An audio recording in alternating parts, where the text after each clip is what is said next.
Okay, welcome back to our final session of Fire Season 1626.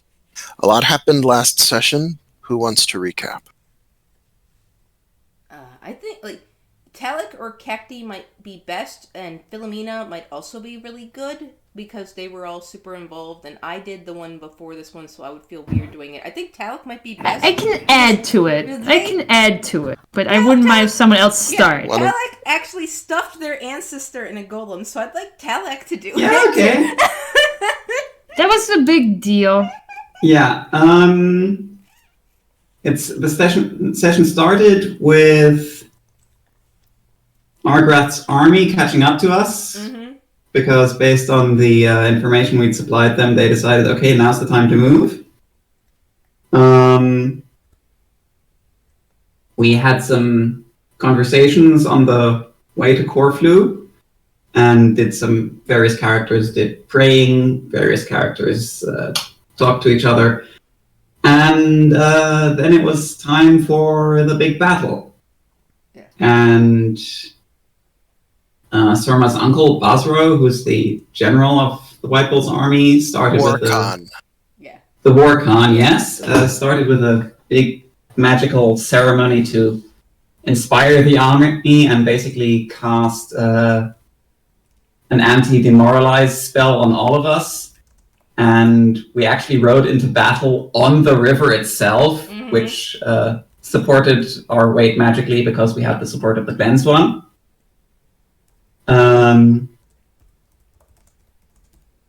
So then I wanted to add that before this happened, Philomena agreed to go on a date with Surma. That's all I wanted to add. Do continue. Yeah. And you all deeply disappointed Orlerant Dragonfriend by creating an alternative to awakening the dragon nature of... Yeah, because we came up with a plan that didn't involve turning the giant golem into a giant dragon golem. See, here's the problem. On but one hand, that have been cool. On one hand, dragons are cool. On the other hand, my character, Philomena, the being, is literally very, very afraid of dragons. Many people are. It's an understandable She was never gonna agree to that, no matter how cool. Surma's lost people that she cared about in war, and just slapping. She knows dragons are bad, even though she's never encountered one enough to have fear of it. Slapping a dragon and a golem didn't sound fun for Surma, a war commander, to fight after the aftermath, right? That was her thoughts. Anyway, continue. Yeah, so instead of putting I think we had we'll do the dragon plan as the third option. It's the third option, yeah. And the first option we agreed on was we'll try to get Talak's ancestor Flintnail to possess the golem. The Watchdog of Corflu. And the second plan was we'll get a river spirit to inhabit the golem. It was a and then the third option we agreed on was begrudgingly the dragon. Fetch, yes. Yeah. So, thanks to the magic of the cleansed one, the river actually rose up to the dam, so we didn't have to climb up it, we could just charge at it at full speed, which took the Lunars somewhat by surprise. They were also taken by surprise by our magical off-button ritual, which worked very nicely, and Gabaryanga actually rolled a 1 for his contribution, so he was metal as hell playing his Korra. And everyone for miles around could briefly see the blue moon. Yeah. So we hit it with the magical off-button, and then when we reached the dam itself, we split up. Surma, Gabaryanga, Gevel, and huge sword lady whose name I forgot because she's a hot girl in my brain. Safara. Yes. Safara, yeah, who didn't actually ride any animals. She just kept up with you by running really fast. Because she's obscenely powerful. Yeah. Also married to somebody I don't want to fuck with. So a god, yes, and a mean god. Somebody I don't want to cuck. Let's continue. Yeah, so that group split off to head into the city of Corflu itself to free the slaves, and the rest of us, Talak, Cacti, Kotov, and Philomena, went about climbing the watchdog to perform the ritual to take possession of it. Mm-hmm. And the ritual worked quite nicely. Kotov was able to observe and learn some forbidden insights into Mostali magic. And Cacti and Philomena fought off a spirit that was trying to prevent us from retaking the golem. A lunar elemental. Yeah. But Philomena hit it with her glue spell and added one of its spells to her repertoire like it's a Pokemon. I love gluing spirit. Becoming a hobby of mine. It's a new spell. Yeah, so then once my ancestor Flintnail had inhabited the watchdog and began tearing down the walls of the dam, Talak got out their crossbow and took a shot at the standard bearer of the lunar army. Managed to hit him in the head, did not manage to kill them, but it did manage to it didn't turn the tide of the battle. We were winning pretty solidly anyway, but that's what sort of pushed them over the edge to surrender, along with a really good battle roll by Bosro. Mm-hmm. Yeah, Bosro. And that's kind of where we left off. Battle roll, yeah.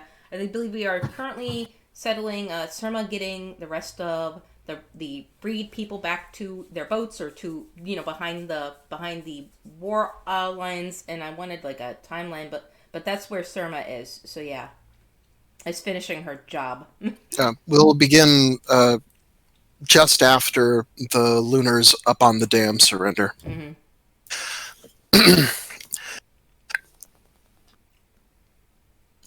Once the Lunars are defeated and they're shuffled off to high ground adjacent to the normal flow of the river, the Cleansed One instructs all of you to, get clear of the dam. As in, all of you meaning all of the Praxians and associated White Bull people. Mm-hmm. The watchdog continues tearing chunks out of the concrete strong berm. And it is increasingly helped by stronger and stronger surges of the water against the berm. There are places where whole sections of the dam start to slough away and be washed out into the muck of the drying out swamps beyond the dam. And in more and more places, waterfalls are starting where the waters of the river have overtopped the dam in their unnatural swell. Finally, once the watchdog has done enough to weaken the structure overall, the Cleansed One raises his hands, and the water before him fountains up into the image of the great stone statue of Zolafel back at the Leaping Place, the four-armed, scaled fishman. Mm-hmm. And the giant water Zolafel brings his fists the size of peasants' hovels down along the length of the dam, which begins to collapse and subside entirely. The magic reinforcing it into the strength of concrete, dissolving under the movement power of Zolafel. The waters begin to rush out through the breaks in the dam, but with the Cleansed One's guidance, they merely wash up to their former banks around the town of Corflu, leaving it and its docks mostly intact, because there are still Ingili river folk living on the island, among other things.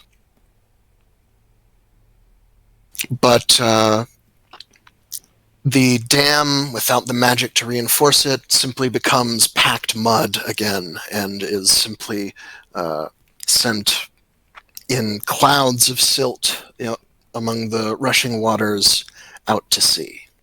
There will probably be a very fertile time there in the Zolafell Delta for the next year or so. Which brings us to you guys. After the battle, you're all gathered up with Bosro's War Council, which is mounted on the dry land overlooking the swamps now. The rescued prisoners and slaves from Corfu, those from Gebel's crew are with him, and they are already preparing to march out through the swamps to Corfu to reclaim his ship. In the distance, you can see one ship departing from Corfu. It departed before the battle was fully complete. And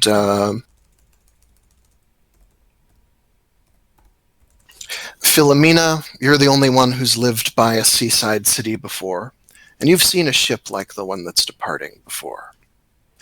It is a long, the real word term would be a dromon, a sort of galley. It has banks for many oars, and those are lashing. It also has a mast with a sail that is at full belly out, and the ship is pushing along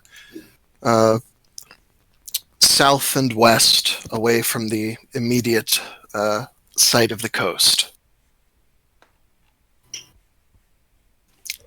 According to Bosro, that is the ship the scouts identified as belonging to the Videli, though it flies no flag.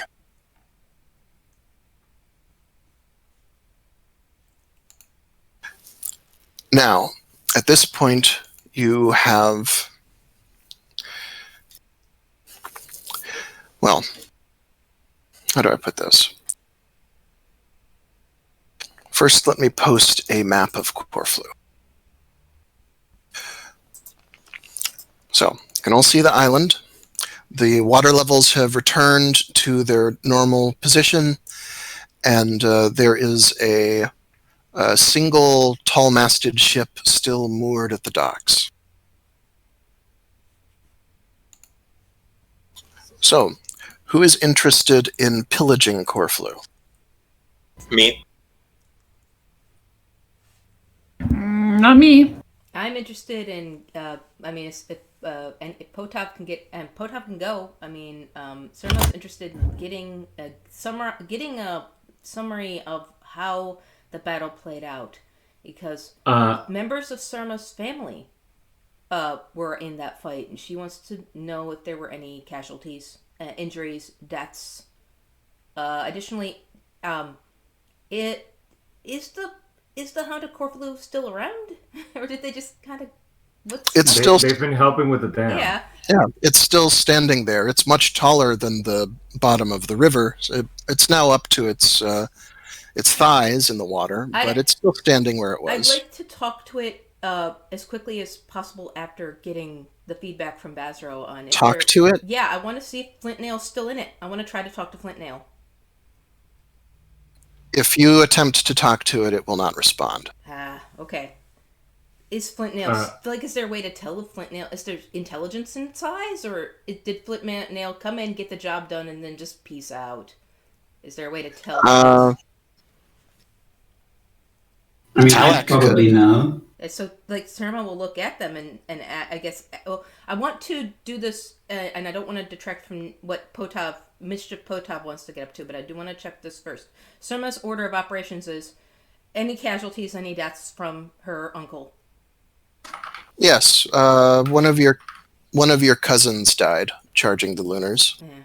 So Surma looks devastated and just like sucks in a breath, and then quickly, her face just goes placid again, and she turns to Talak and asks Talak if Flint Nail is still in the Hound of Corfu. Okay, so Talak, you communicate with the hound through your earth sense, but you don't need to roll. You just need to state that you intend to make your way back to it and touch it. You still have the Cleansed One's blessing. You can still walk on water. yeah. Then in that case, I suggest we go check. Yeah, Surma will get on Ferio and like she's not. She looks upset, but like she keeps pushing it down, and we'll go do that. But if Nana wants to do his secret stealth mission first, I'm okay with that. It's not exactly a secret stealth It's just mission. walking into the places here and taking any valuables that are lying These are there. Praxian nomads who just defeated a settlement of the settled people. There's going to be a lot of people ransacking. I figure like Potov take like only the river people settlement on the coast, the water temples, and the Gorakiki shrine are likely to be not subject to a certain amount of pillaging. Please understand, like, this is just me being silly and trying to make it silly. Potov can lead the other Praxian riders, like guest variation, the other people who would want to loot with them into loot, while Surma does this, is what I'm saying. Well, Talak, I can tell you pretty straightforwardly what happens when you go up to the watchdog. Yeah.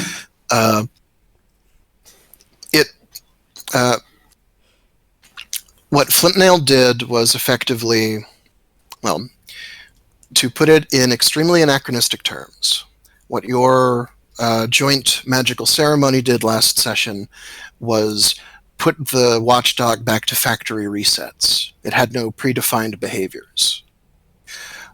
What invoking Flintnail into the golem did was give it a set of,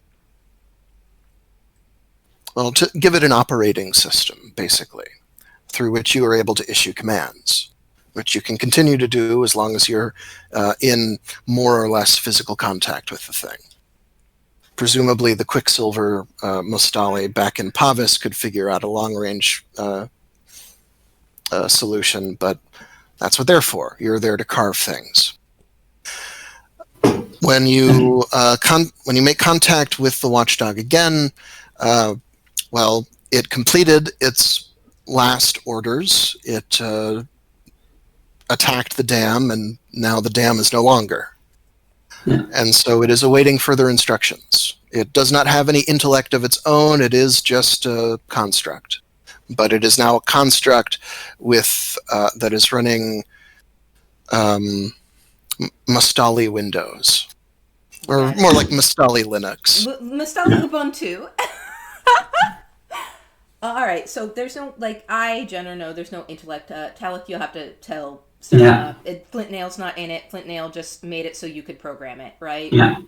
So what Talak will say is, it's not so much possessed by my ancestor Flintnail himself. It's slightly more complex than that, and I don't think Trade Talk really has quite the right words to describe it.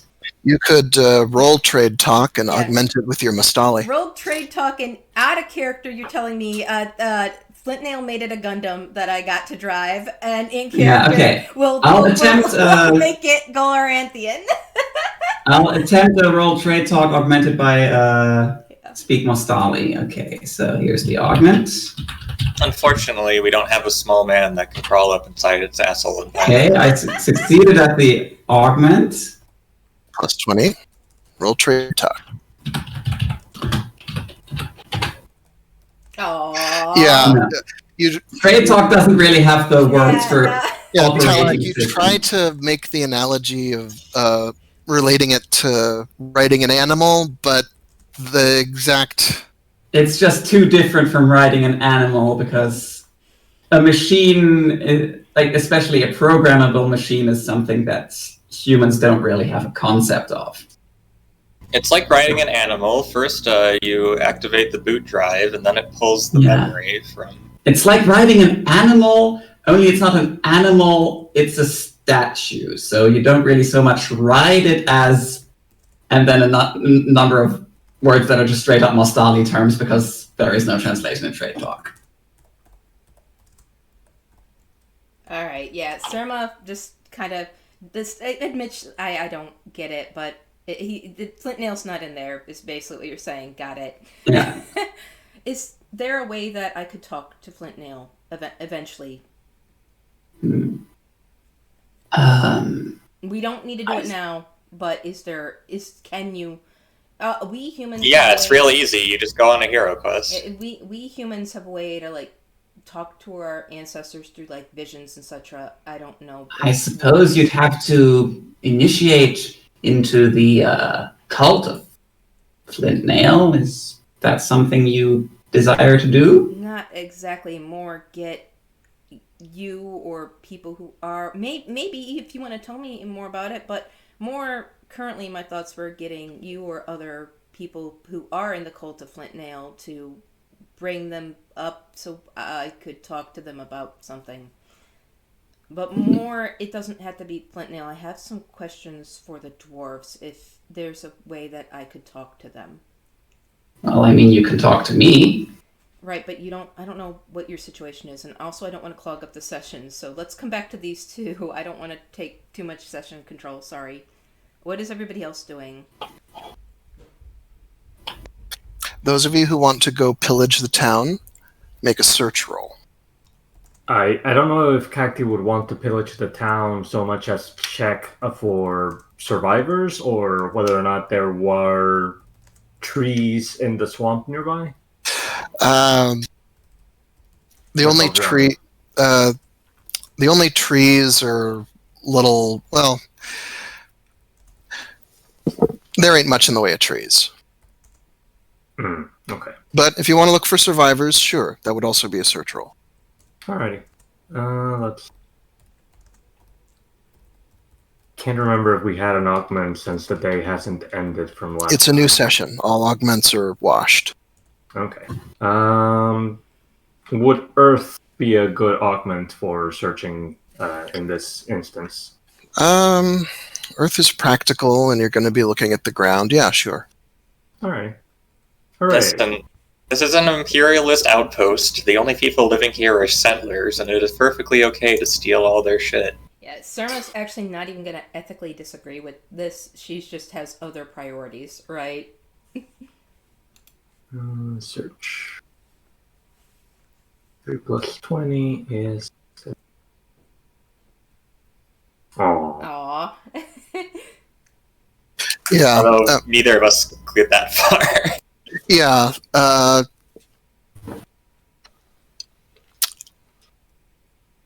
You're late to the Compared party.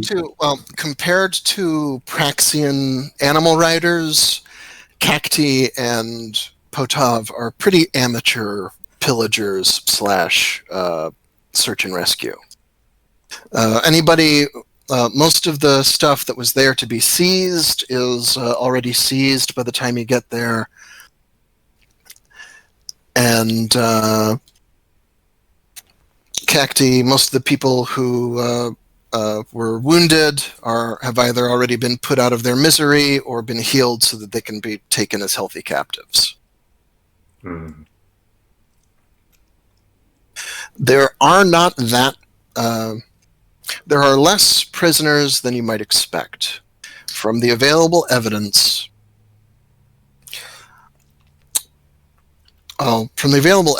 most of the people living north of here fled here, and there are places where there's cleared ground where it looks like people set up tents and lean-tos, but a lot of those are empty.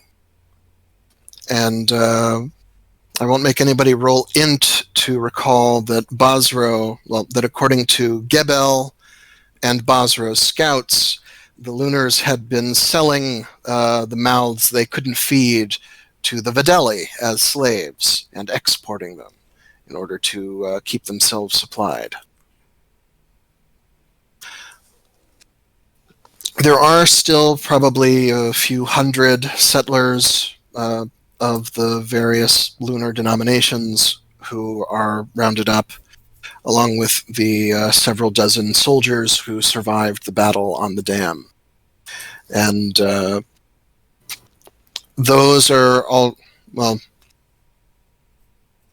Those are already being prepared to be moved to camps outside of town, from which they'll presumably be shipped overland to a place with the unpleasant name Pimper's Block, which is the traditional place the Praxians take prisoners from the Western societies to be ransomed back to their people. Question. Mhm. You said earlier that the Gorakiki Temple was being avoided. Any rationale for that from the animal riders? The trolls are still there, and there's more than one great trolls, and so they just don't want to mess with it. Ah, more than one great troll. I was going to say, if it was just like one or two trolls, we should go take them captive.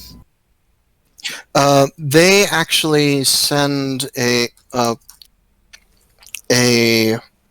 Oh, before I go any further, Philomena, what are you up to? Yeah, I want to know what Philomena's up to. I mean, I'm not plundering. It's not really my style. You can hang out with Surma and listen in on this conversation she's about to have with Cacti, or with Talak if you'd like. What's Garbayanga Yeah, up you to? can check in on Garbayanga. That's what I'm hearing more Gabayanga- about right now.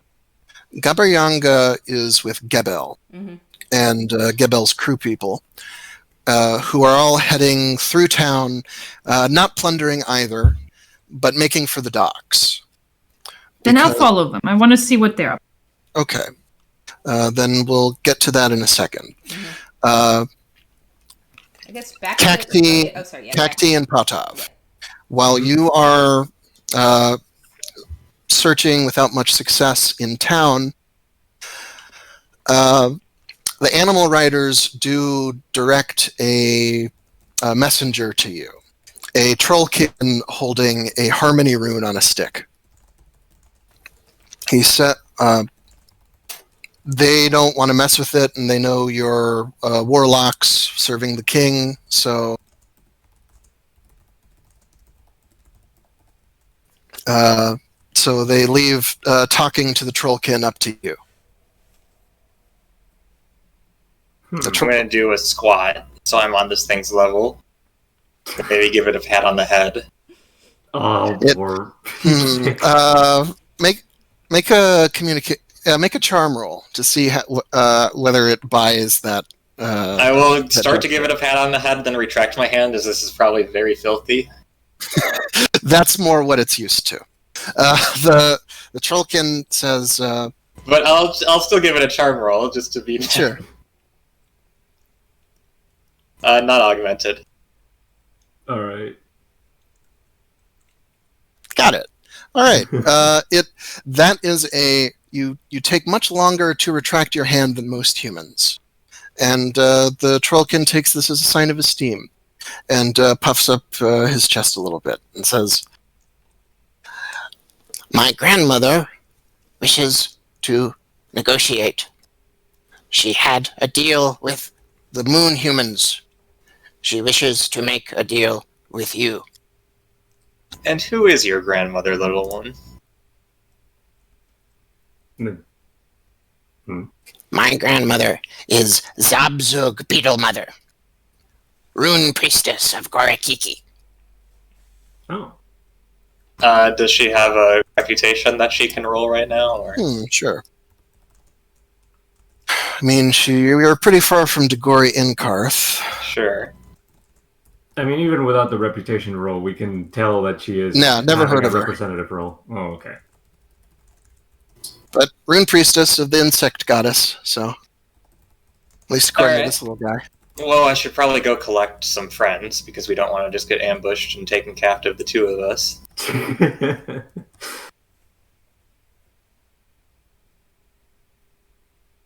Are we not being already kind of escorted? Well, yeah, I mean, there's of... beast riders all around you, so you can pretty much just whistle, and some toughs will ride over with you. I mean, they might be semi-pillaging still, but I mean, they're around. Yeah, and besides, most of the good stuff's already been squared away. And you're warlocks, so they figure they might get brownie points with the king if they do this right. So yeah, you and the two of you and some beast riders make your way over to where the trolls live in stone buildings built for them by the humans, which they have put to their own uses, which is mostly to stuff closed, anything that might be a window, to drape rags and skins over the doorways so that the places can be kept very dark at all times. It looks pretty ramshackle and beat down by human standards, but the two great trolls wearing bronze armor and carrying one of them an enormous sledge and the other an enormous battle axe that come shuffling out of the biggest of the hovels. They seem to be very well fed and energetic. And one of them positions himself between the entrance of the hovel and the arc of the rising sun, as out from the hovel emerges a enormous, rotund, dark troll female, wearing elaborate beaded robes that seem to have been stitched together from 3 or 4 different original garments. The colors of the fabric clash hideously, but there's a certain commonality to the textures. Huh. And she stands in the shade provided by one of the great trolls, presumably one of her children, while 2 trollkin emerge carrying parasols made out of what look like enormous shed beetle shells to protect her from the sun on the move. She supports herself with a long, knobbly cane of some sort of thornwood, and wears an elaborate headdress with the prongs of a stag beetle protruding forward. I mean, the crafter in Kakti really appreciates just everything that she's seeing here. You're just showing her all of these fancy stuff. I would really like to compliment whoever was responsible. Trolls are actually great aesthetes when it comes to clothing. They just don't see color, so that doesn't matter to them.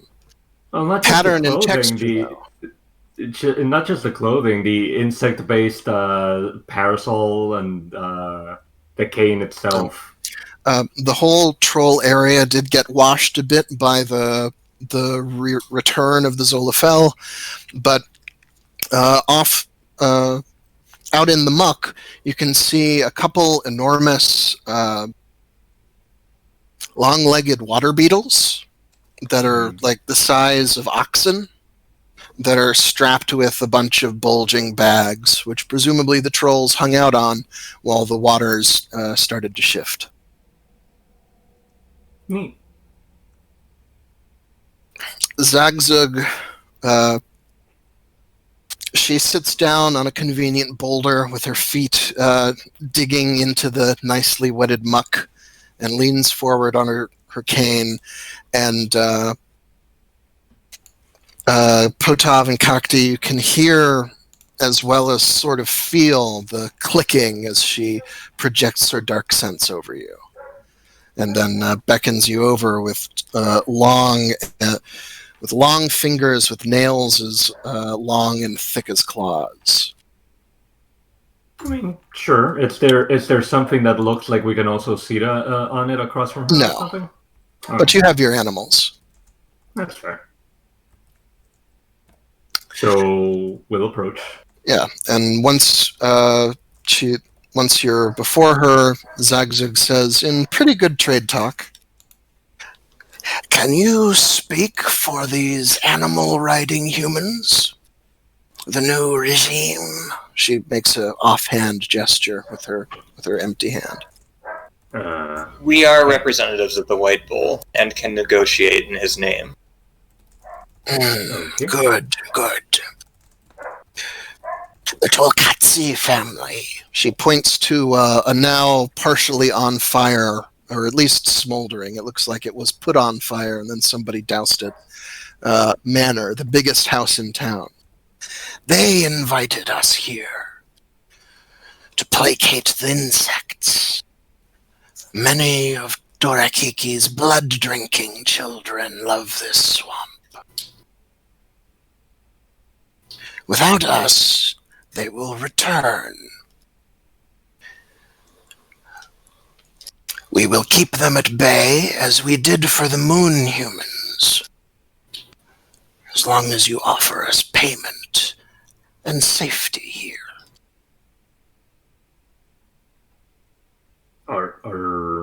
What sort of payment did you receive from the Lunars, from the moon people? 5 sacks. Of? Lots of things. Oh. Good food is best. Interesting food, magic food especially. But lead is good too. And was it 5 sacks per day or 5 sacks per season? Season. Ah. Potov? Well, very whispering with Cacti. First of all, I don't even know if we want this place to continue to exist. I mean, who's going to live here? I'm not sure, but I'm sure that there's route, not necessarily as a settlement, but maybe just as an availability for a route to be accounted for. If the bugs move back in, the route will become more dangerous. Patrols will become more dangerous. I don't know if we should just ask our companions if that would be the You case. could always or kick just it up the make chain an to executive. Basro as well. Hmm.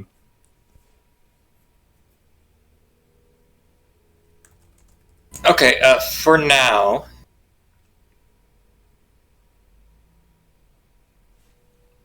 I'm going to augment with Mandarin. Makes sense.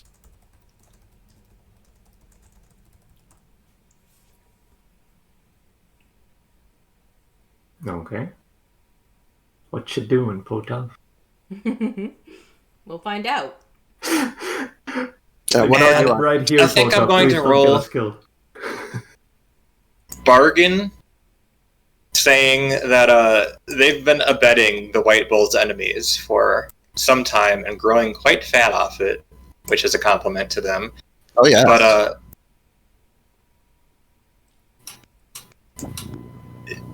in any other circumstance, the animal riders would be relieving them of their wealth and likely selling them back to their families in Dagori and Karth. So, in light of waiving that, they could pay back some of this potential ransom and reduce the number of bags. For a number of seasons, I assume, or just Yeah. a period? For a number of seasons to be determined later, because whatever, I don't want to come back to Yeah, this you're hole. not Argrath's accountant. Sure. Oof. Oh no. She chuckles at the potential, at the thinly veiled threat, or at least the statement of potential threat. Yeah, it's probably not really all that scary. Come on, they're She and gestures back to the mire and the standing water bugs. I would like to see your animals chase us into the muck. You may have the water on your side, but the water doesn't rule all the mires all the time. And my children know well how tasty human flesh can be when it's stewed with these great big meaty beasts you ride. Don't threaten me, human. Deal honestly. The moon people were capable of that. Either accept the 5 bags, or we will be on our way back to Dagori and Garth. And we will leave you to the mosquitoes. Well, we don't carry sacks with us at the moment, but would It you would be accept- easy enough to commandeer some from some animal riders around here for payment. I mean, we could, but what Cacti is trying to go for is the usual would you accept water skins and clothing in exchange? If you put them in a sack, they probably would, but I mean, we could make the clothing into sacks, but I mean, you know what I mean. The idea is Cacti is trying to sneak in a compliment for her clothing because she is actually very impressed. Very. She likes the style. Actually, she likes the patchwork style. you're hustling, you're grinding, Yeah. you're a money Yeah, engineer. Cacti, I don't know, fast talk or charm, perhaps? Unless you want to use bargain as well? Could I augment with clothing making? Yes. Yes. Hooray. Complimenting her fashion sense. Yeah. Hooray. Exactly. Wow, right on. Exactly on the nose. Plus 20. Let's see. Where are you? Bargain. Bargain or orate, you say? Orate would work too. Guys. You got it. All right. And what did you want to accomplish with that? Essentially, I want to give them some stuff in exchange for them giving the Beast Riders a grace period to actually decide whether or not it's worth keeping this route mosquito-free with their employ. And to gather their own sacks for, the next seasons. Okay. Let's say each sack would be 20 L worth of trade goods. How many L's worth of trade goods are you going to part with? I'm carrying 145. I'm fine with, let's see, I can spare the 5. I'll just give them the 100 L. All right, yes. The bag, we'll say the actual sacking is accounted for in that. And as you bring forward the trade goods, a swarm of trollkin emerge from the hovels to lift them up. Sometimes 2 or 3 trollkin getting under a single sack, and lifting it up over their shoulders to cart them off into the hovels. I just all right. As Zabzug rubs her palms together and nods and smiles. Since Cacti augmented this with clothing making, I'd like to think that a lot of the trade goods that they were just given were clothes from our culture that Cacti thought maybe they'd like. That Cacti's doing like fashionista stuff between herself and this cool troll lady. That's just my hot thought. Sorry, continue. I might have just Before you leave the troll area, you can see one of the trollkin running around with a belt made from vine tendrils wrapped around their head like a bandana. They're not wearing it right, Cacti, but, fashion is fashion. Surma's not here to say that, but...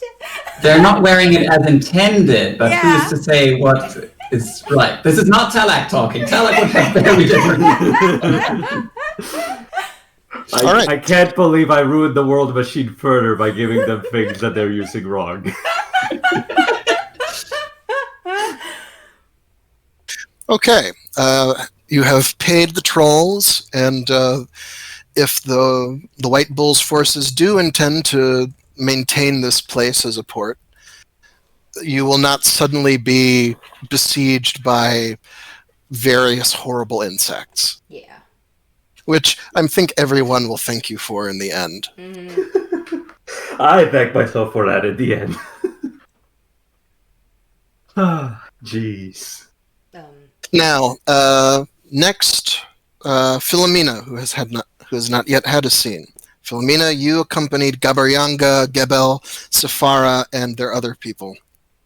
One of the slaves, one of the prisoners who was liberated during the battle is of particular note.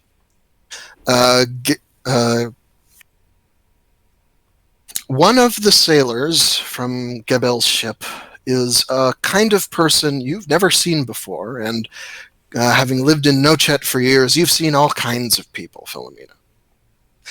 He is sort of squat and broad, but very strongly built.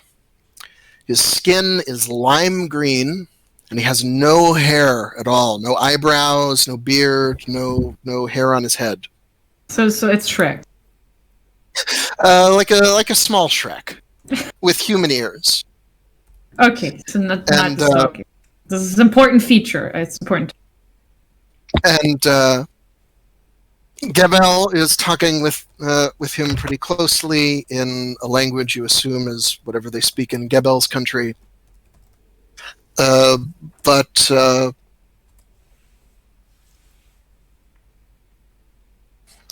you do catch in passing that the green fellow's name is Daros. Now, do you have any Homeland lore pracs, Philomena? I keep always forgetting what lures I have. Give me a sec. It's in the knowledge skills. I don't think so. No. Yeah, I didn't think you'd picked up any. You have no frame of reference for this guy. You've never seen a green guy before, but now you have, and his name is Daros. Hey, there's yo, the non-Shrek. The liberated sailors make their way down to the docks, where a glorious ship is moored. A Philomena coming from Nochet, which is one of the great ports of Glorantha. Roll your Homeland lore, Acerolia. That's the Homeland lore you have, right? I do. Yes. Roll that with, well, what do you have in it? A 30? Roll it with a plus 20. 50-50 chance, whether or not you know this. Which you can augment. Man rune would apply. I'll augment then. I never use my man rune. I might as well try the man. Yeah. It's also 50. Did not work out. It wasn't a fumble, so you didn't lose anything. I'm not feeling very man today. But I you did get a succeeded at success. several. All right. You have, in all the years you lived in Nochet, you have only seen a ship like this a handful of times. Let me find a picture from the Guide to Glorantha. Perfect. It looks like that. A ship with a single, very tall mast, twice the height of the Droman you saw.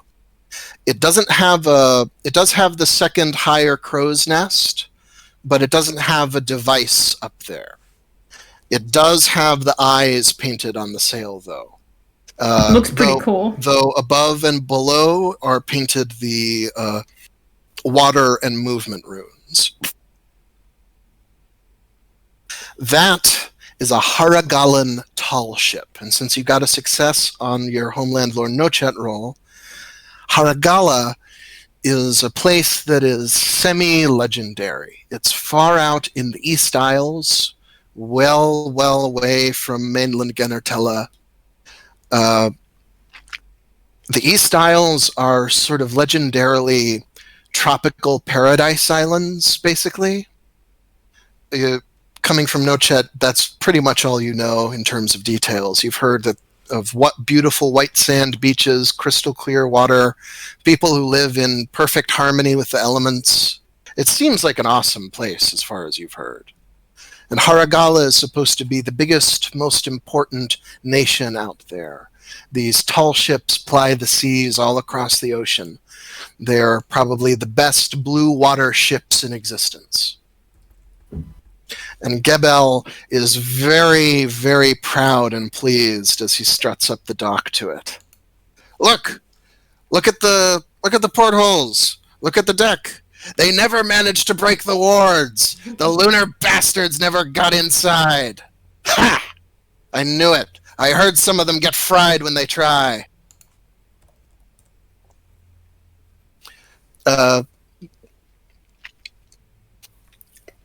Once he comes down from that, Gebel turns to you, Philomena, and says, "This is the Starfarer, commissioned from Haragalan shipwrights by Harstar of the Sea, the Prince of Melib. He gave it to me for services rendered." Impressive. Femina tries to fully grasp what's happening exactly, but she wants to understand more. Gebel showed a cool boat. Yeah, I he's know, bragging it about is his really boat. cool. She's just Yeah, not, Gebel's she's just not much of a bragging. boat person. So she's just Yeah. trying to be like, oh, I'm not trying to be impolite. What a thumbs up. Yeah, good, cool boat, brah. It's like, Clicking like Gebel's trying. people tweet. immediately scramble back onto the ship and begin throwing open hatches and bringing up things from the stores, especially what looks like lots of fresh tropical fruit and ewers of wine and other good things to drink. And they immediately set to celebrating their freedom and the return of their ship there on the deck, without paying much heed to anything going on the shore.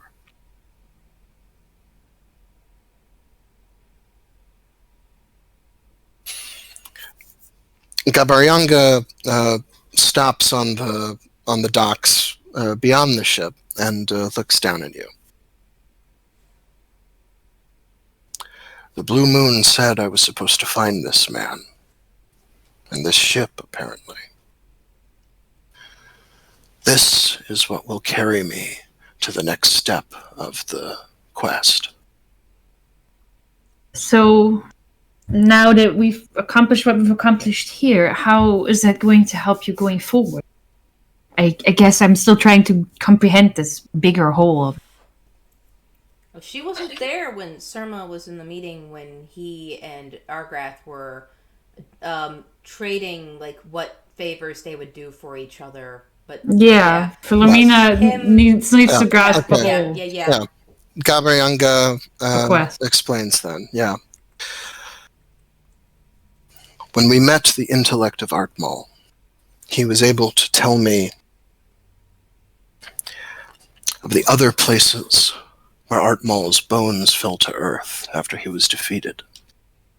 His skull is up at the Blue Sable altar, where we've been, but other pieces of him are scattered all across the world. I was able to relay those directions to Talak, and they were able to create a sketch on stone, a rough map, that I was able to compare to a map I gained from your king. I have an idea of where the other 6 pieces of Artmal lie. If I can reach them and connect with them the way you helped me connect with the intellect of Artmal, and then I can bring those connections together with his red sword in the Sea of Fire, Artmal will be restored. He will be a healthy god again, able to access his full extent in the god time. This is my ship. This is what will take me away. When do you plan to leave? Who knows? I have to negotiate with Gebel. He doesn't know any of this yet. He'd never heard of me before we met. That might be prudent to do. And I'm still the guest of your king, and this is now his territory. And I owe him a great deal in helping us get this far. If he has other tasks to ask of me before I set out, I'll do them. Like coming down this river with you. In general, I suppose that catching back up and reporting back would probably be a good idea. Yes, I will at least be going back up the river with you to Pavis to, well, relay all that's happened. I After believe he'll that- be pleased with us. That's as much as I will hazard to guess. Gabaryanga shrugs and gestures at the restored waters and the conquered town and says, I don't see how it could have gone much better for him. But I've seen how you and your companions have grown just in the course of these few weeks together. Well, thank you. I'll take that very much as a compliment. I don't know. I'm never quite sure what plans White Bull has for me in the future. He likes to keep things a little bit mysterious, you know? So He is I a son wonder. of Baraku, if ever there was one. And Philomena, I won't make you roll int to remember that Baraku is what they call Orlanth, where Gabaryanga is from. Yep. Yeah, I suppose. I wouldn't lay any odds on predicting his next moves. That's just what makes it hard for me, because I want to make sure I have a path. Sometimes I wonder if he even has a path for me in the future. I really wish I had more faith in that. It's hard sometimes when someone is opaque. I respect that greatly about him, but at the same time, it makes it hard to look into the future. Trust. Well, we have a few weeks of travel back up the river before we have to see how he receives all this. In the meantime, Suppose I'm worrying too quickly. Sure. I think I'm going to share some of Gebel's wine while he's sharing it out so liberally. Well, that's a nice idea. It's been a thirsty day. Very. I mean, I would not say no to a nice little sip or two. Something tasty.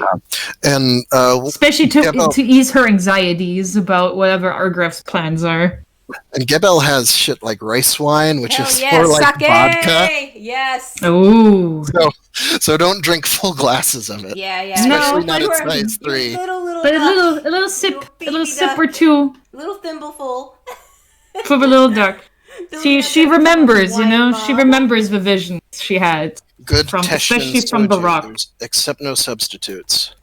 She remembers that, there will be a very likely a turning point where she'll have to decide where the path splits. So, she's trying not to be too anxious, but it's hard.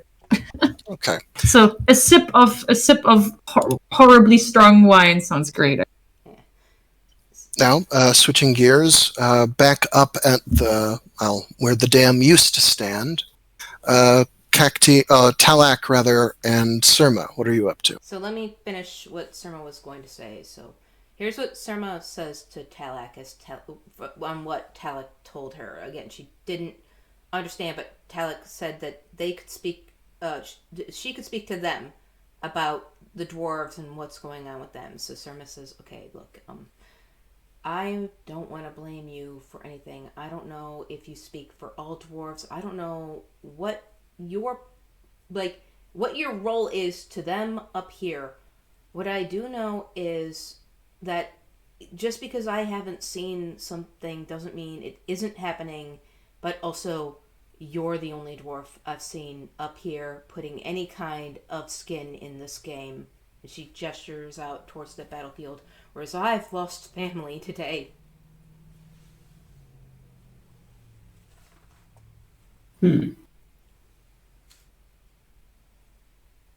Well, to answer one of your questions, I certainly can't speak for all dwarves. I am only of the rock caste and have very little knowledge or understanding of what even my own people outside that caste get up to. And I'm right now very far from my home. If Parvis, I don't even know to what extent Parvis is my home, since I have spent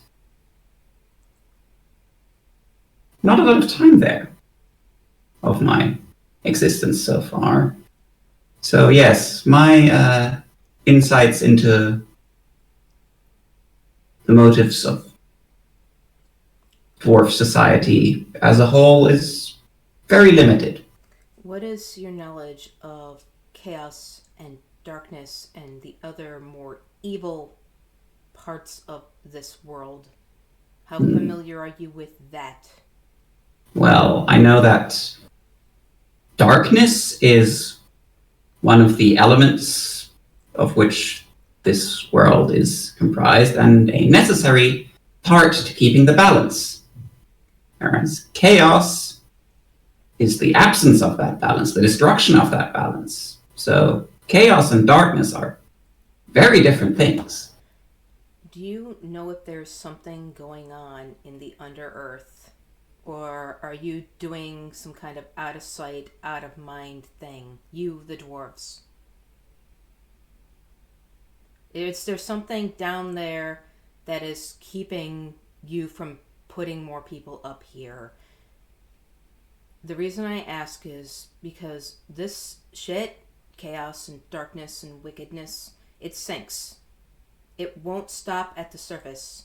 If it's coming from the bottom up, though, like a mire, she gestures to the mire, I need to know what's going on. If your people are staying this, to my perception, uninvolved because they got bigger shit to deal with, or if they're just biding their time to see who wins and then siding with the winner. Yeah, Talak, what she just asked is A, above your class grade, and B, stuff that a Mastali would only reveal to a initiative flint nail. Yeah. Hmm. I guess it's like on a need to know basis. I mean. Yeah. So at this point, Sarma does not need to know.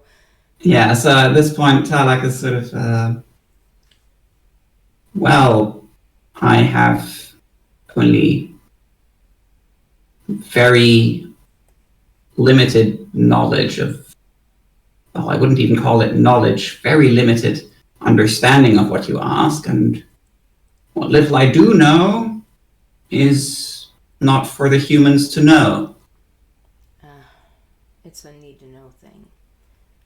Look, I don't want to take this out on you. I'm not going to be mad at you, but the surface people would like some answers.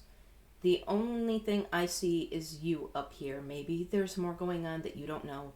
I can't act on information I don't have, and you can't give me information, and I don't want to threaten your existence. But again, the way I see it, your people beyond you up here are staying completely uninvolved with what's going on up here. And my people, my family, died, so yours can remain uninvolved. Have your people no love for the surface dwellers? Okay, I think I feel like I want to do an inside human roll here to grasp what Surma is even trying to communicate. Go for it. And I'm gonna augment it with loyalty to the group. Makes sense. Because this is like a big emotionally charged subject that is, yeah. Oh no. What are emotions? Yeah, she's making feelings words, and they're still so hard. But or was that just your augment? Right, that was just your. That was my augment. Yep. Okay, I'm gonna cross my fingers for you. Okay, my inside human without augment is just 22. Yeah. Yeah. Go ahead and Yes, explain, yeah. Bill. Yeah, your Pavis dwarves are very open-handed by Mastali standards, but well, Talak, you don't need to be a Quicksilver dwarf to be able to talk about all the excellent reasons Mastali have for not trusting humans at all. Mhm. You could even point to the Videli sailing away, who are ancient foes of your people, because they stole so many of your best tricks back in the Gods' War. Yeah, so what I'm going to say is, well, compared to some other dwarven sodalities, I believe that's the word for there. Yes. Yeah, okay, I remember that correctly. I, the player, remember that correctly. Compared to other sodalities, the dwarves of Pavis are actually very comparatively involved with the doings of the surface dwellers. By Mostali standards, even my presence is an extraordinary amount of cooperation and assistance. There are other sodalities who would consider even my presence here madness. So Yeah. At this point, Surma give me an int times 5 roll. Yeah, let me look at my int and do the int times 5. Hold on. My int is 11, so 55. Yep. I'm guessing I can't really augment that with anything, probably. Fire sky, usually. Yeah, let me try to augment with fire, just to, get... Or truth, but let's do fire. Surma's being passionate, less truthful. Yeah, normal success, so it's plus 20 to the 55. So that's 75. All right, here we go. All right, come on. Ah, jeez. At least it wasn't like a massive failure, but... You didn't spend enough time talking with Sophocus, the three-eye blue smith, to know about some of the stuff he told Talak. Yeah. But Talak, at this point, you could point out what Sophocus told you about his people's history with the Nida sodality. That they were friends with other dwarves, and the Nidans went out and destroyed both those dwarves and the Three-Eye Blues kingdom.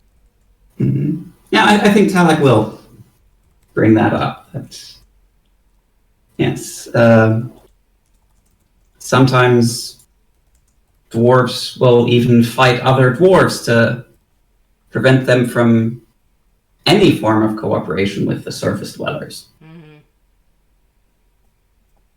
I see. There's some sort of politic going on, and you're probably sharing more with me than you maybe should, so let's stop this here. And look, I'm not going to take this out on you. I trust what you're saying, that the dwarves have their own way of being involved, and you're just a more visible way for us to see that. Before this battle, you compared yourself to the watchdog. You effectively called yourself a tool.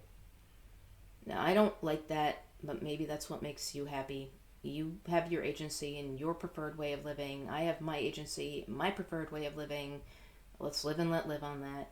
I'm not here to do anything on that, but I'm also a tool.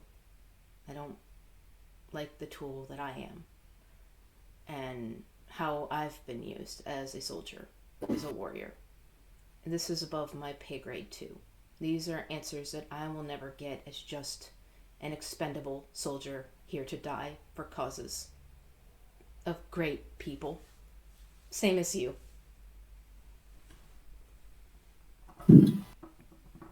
Yeah, Talak doesn't know how to process this. I'm gonna go talk to Garbyanga. I fought beside him, and if not for his assistance, I don't know if we would have even been talking right now. We'll catch up and talk more about this. I will teach you more of humans, and you will teach me more of Mastali, since we are continuing on this journey together, and you are still my comrade. Yes. See you around. And with that, she See you gets around. back on Ferio and rides away, very, upset and angry, right? Yeah. And what she's gonna do is, she's gonna find Garbyanga and Philomena. I don't know how drunk they are. She's going to... Before we do that, Yeah. Cacti Yeah, and Potov, Cacti what do you Potov, yeah. what do you decide to do after your negotiation with Zabzug? Well, we've given them a season's worth of pay. We should probably negotiate the rest of it with Argrath. And I don't know, I'm done for now. Okay. Cacti? I mean, unless I can... No, we already searched and... No, I think I'm pretty much done as well. I can't think of anything that Kakti would want to do in the Meyer area. Cool. Let's regroup, I guess. Then, you can hear the beginnings of a somewhat lively party going on in the one ship still in dock. Do you make your way towards that?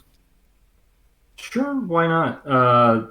I might want to go and see if Gloof wants to join in as well. If they are even nearby. If you look north up the course of the river, you can see that Gloof and and other newtlings and humans, and you can see the bobbing heads of some merfolk in the water are all gathered up around the cleansed one. They're having their own thing to celebrate the freeing of Zolafel. All right. Though they'll probably be processing down to the altar there on the coast of the island, since it is dedicated to Zolafel. Mm-hmm.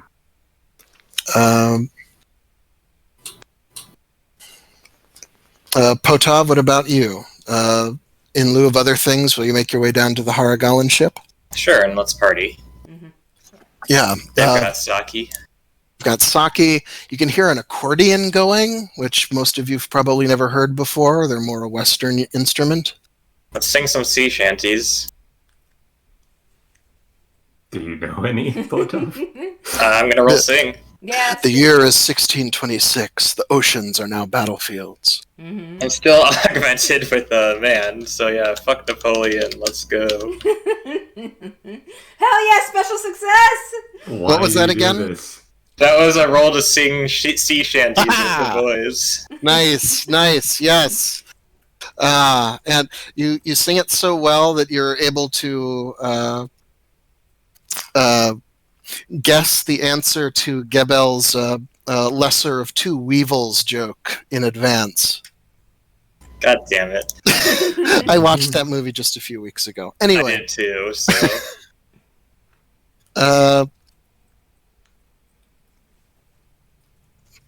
Wait, why are you saying the seas are now battlefields, Campbell? They've been battlefields for the last 100 years, or last 1,000 years?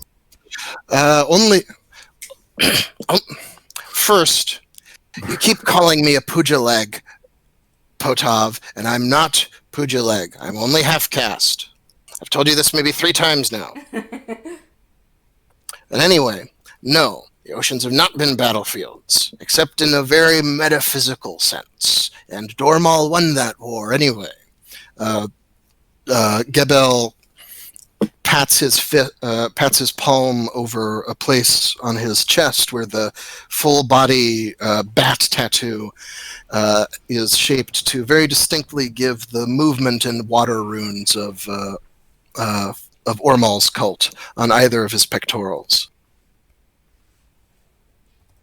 No, the oceans used to be battlefields, and then that was one. And now something new is starting. I keep telling them that I saw it while we were up on the Celestial River. But Harster wouldn't believe me. He's too focused on getting the red sword. Whatever, you crazy Pujaleg. Oh, jeez. This is how watch this. Cacti is like a person who's not too antiquated with humans yet. This is how the boys interact, just insulting each other back and forth. But it's actually not a fight. It's I love you, you piece of shit, and I love you back, you wretched piece of filth. And this is just how the boys do it. Yeah. Racism phase. Oh, can Cacti give dancing a try to all these sea shanties going on? Sure. Gabaryanga has gotten out his Kora, and in response, Gebel gets out a... does everybody know what I think the pronunciation is Sanjian? Yeah, that's right, Sanjan. They're really cool. Yeah, for lack of a more exact term, a Chinese fiddle. Yep. They're very elegant. They look really cool. I'll try and pull up a picture. I'm going to try augmenting with Sing just to see if I can catch the rhythm of the sea shanty before I dance.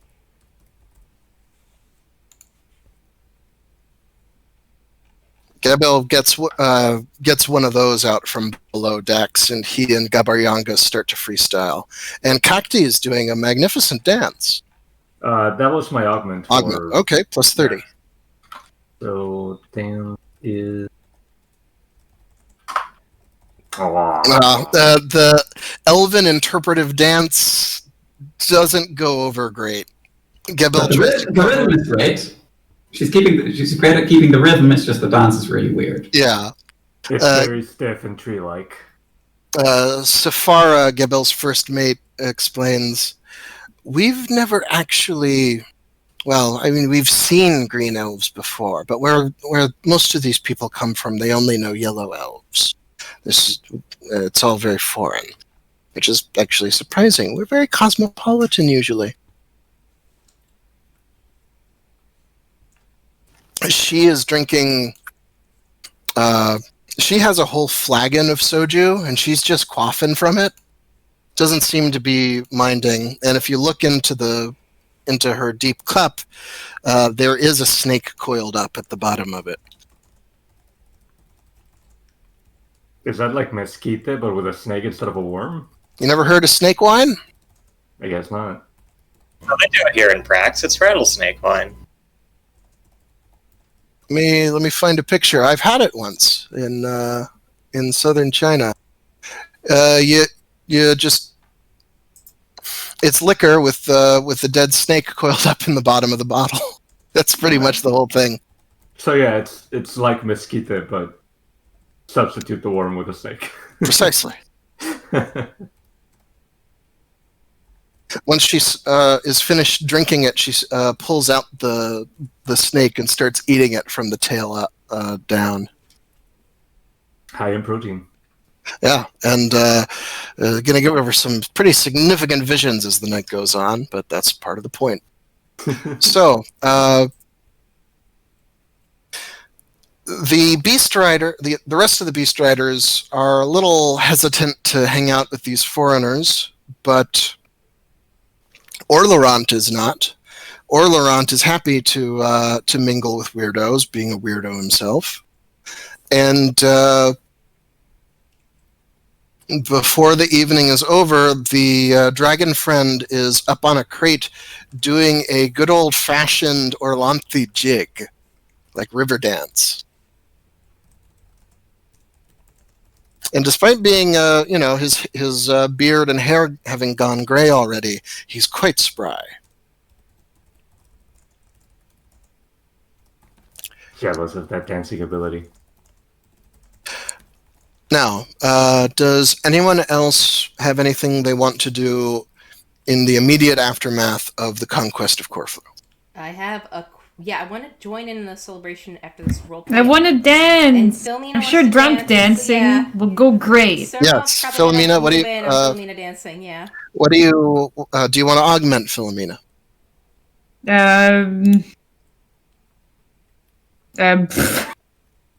Harmony, fertility. Do you want to do a sexy fertility dance?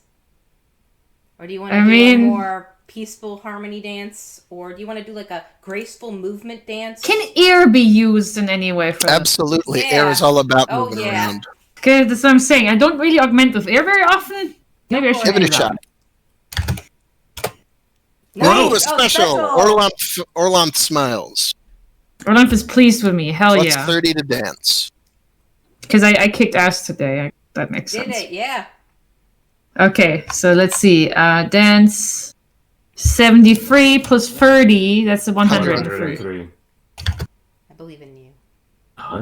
Normal. I dance very cool. Very good dance. Yes, it's a fine and very aerobic dance. Mm-hmm. There's a lot of jumps. Hell yeah. And in fact, that synchronizes pretty well with Orlerant. He's not above giving you twirls and tossing you up. Nice. Good. Nobody should be above that. When it fits the occasion, it looks awesome. Let's do it. Mm-hmm. And Surma, what did you want to talk to Gabaryanga about? So I have two questions out of character first, and then I want to talk to Gabaryanga, and then I'm going to join the festivities. The first is, this dragon friend guy, could we, as part of the celebration, do like more of a, I assume would be a Praxian rider thing, of gambling on like animal fights? Here's my thought, don't answer yet, is we go out and we catch some frogs, and we get this guy to awaken the dragon in these frogs, and then we fight him like, oh my god! If you broach that, Orlerant would say that is a insufficiently enlightened use of his draconic insights. all the writers boo. No, yeah. In fact, when you bring that up with him, he starts to go into what he expected would have happened if you'd let him do his plan, which was as soon as we awakened the watchdog's draconic nature, it would have turned on those who had the temerity to give it orders. The lunars. Right. It would have worked for us, and then it would have flown away to do whatever dragons do when they're alone, which is very mysterious. But Surma raises her finger. Did we not also have the timidity to give it orders? No. If you had done what I said, the dwarf would have carved the Dragonite rune, and I would have reached out with my fetch and awakened it, and then we would have simply let it do what it wanted to do. We would have given it will. All dragons have will. Neat. You want to go ahead and slap that on it now? Go wild, buddy. Why are you doing I do this, not Surma? want to pick a fight with Flintnail. He is quite well in Dragon Pass. Well, hey, guess what? He's not actually in there. That's what Talak told her. He's not actually in there. He just made it some sort of thing I don't understand, but go wild. Why are you like this, Surma? Because of the Covenant of Esteem. Giving it will is something the Covenant of Esteem would actually want, and Surma has loyalty at a Covenant of Esteem. I'm gonna augment it's just farm equipment. Yeah. God damn it! It's like it's like caring about the interests of a tractor. It is. Surma will anthropomorphize anything. Challenge me. She takes it as a personal challenge. So what's your second? Say, What's your second out of character question? Yeah, my second. This could be the Cars universe. I'm just saying. Universe, yeah. Oh, you don't want to hear me start talking about the second age when that is much less a joke than you would expect. I don't want to distract too much from this. There's a whole place called Zistor, the clanking city. We don't have to get into it. It sounds so cool. Why? My second question is, people died, not just Surma's family, but other warriors. There were other deaths and casualties. So after these festivities, we'll have to bury them by the rites of whatever deities or cults they followed. And so the at least the one family member that Surma had that fell here, they'd have to bury in the Amalian way. The Praxians generally burn their dead, like Sartorites. So this will be only the Isrolians would have wanted to be buried, and the priests of Dakafal, the god of the dead and of ancestor shamans, have been at work at that since hostilities ended. Right. So the troops of them follow the army. Again, my question is, I would like to participate in that. If I wanted to kind of know how that is done ritually. Invite Philomena to partake in Yamalio worship, since Philomena has been doing Ernalda worship with me through going through mourning this lost family member of Surma's. Right now, the Dakafal priests are doing, yes, as Potav just posted, there used to be a Gundam city. Anyway, fucking rules. I can't believe you're discouraging me from making this happen again. Oh, it's one of my favorite stories. It's one of the great success stories of the only old one protecting the Holy Country. But anyway, the Dakafal priests are already at work using the Prepare Corpse skill to work on the dead of both sides.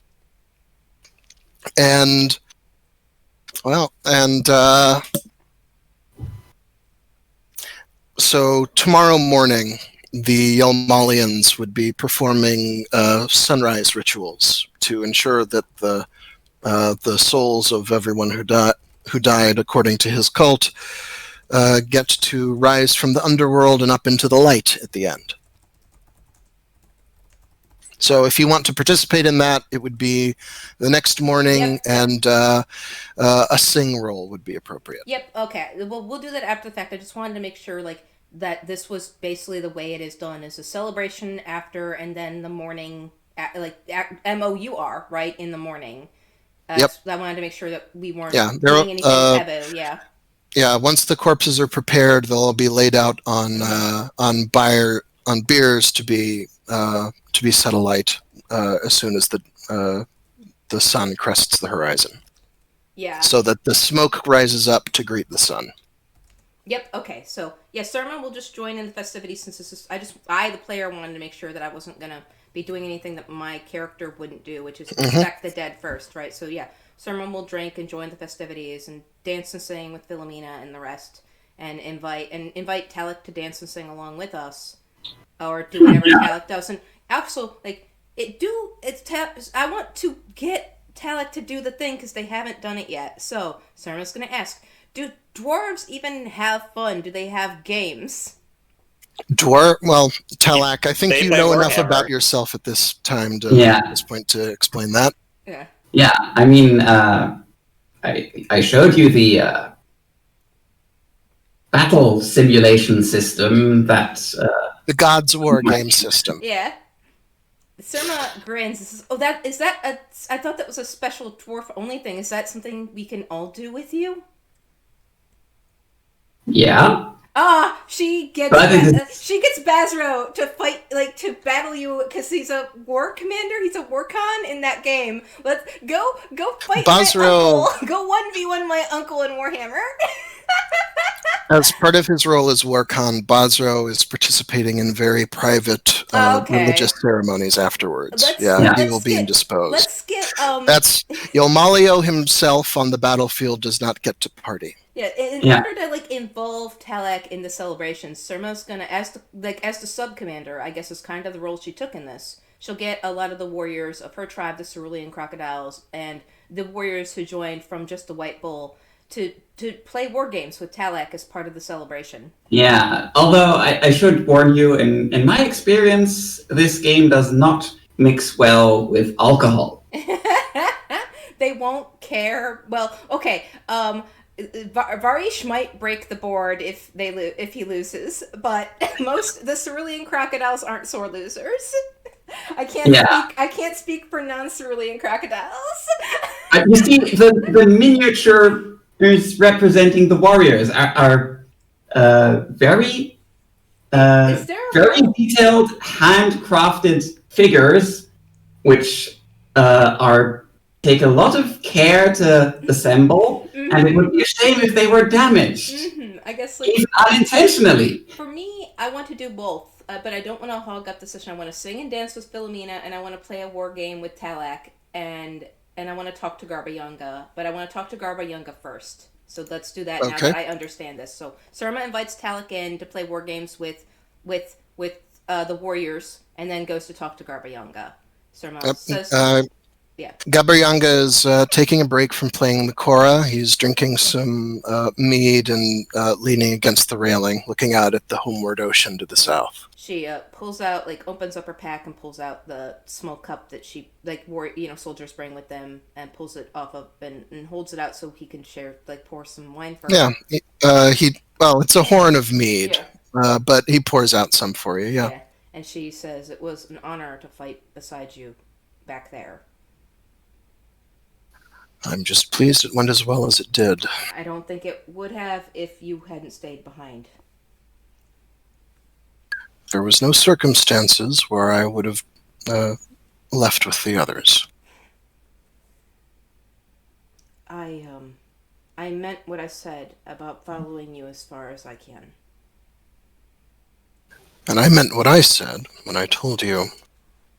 I'm not sure you have the context to understand just what a commitment that is. I think I got the context I needed in front of that light wall.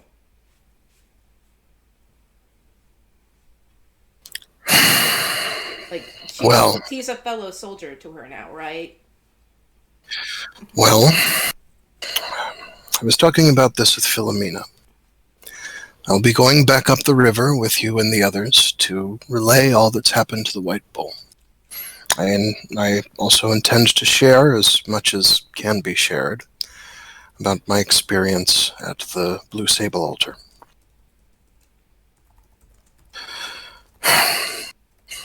After that, well, as I told Philomena, I owe your king a great deal. I own the clothes on my back. I had only my underbreeches and sandals when I arrived in Pavis. Even this fine instrument, he says, and pats the Cora, was a gift. So if he has other tasks for me, then I'll do them. But once those are done, if there are any,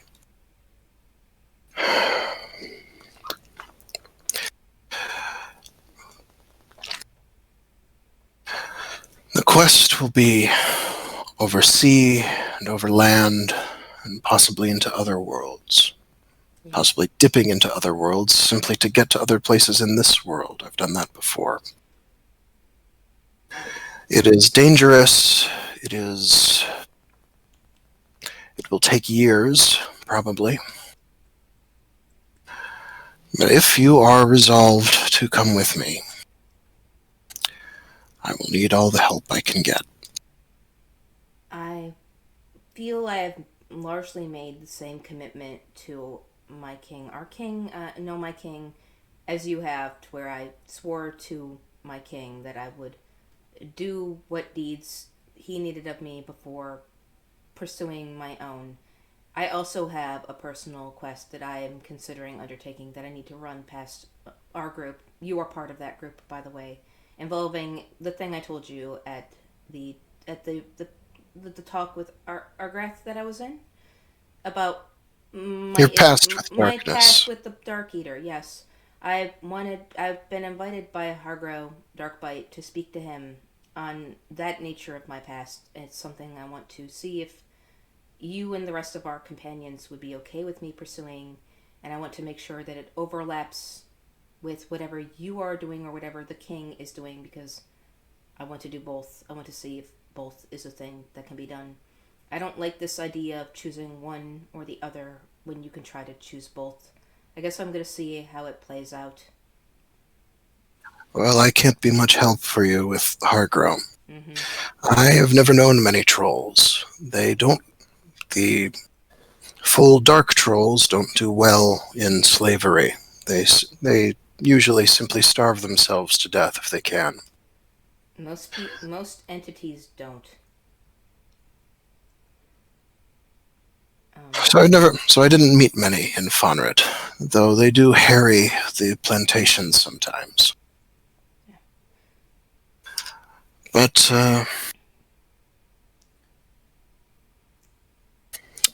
But,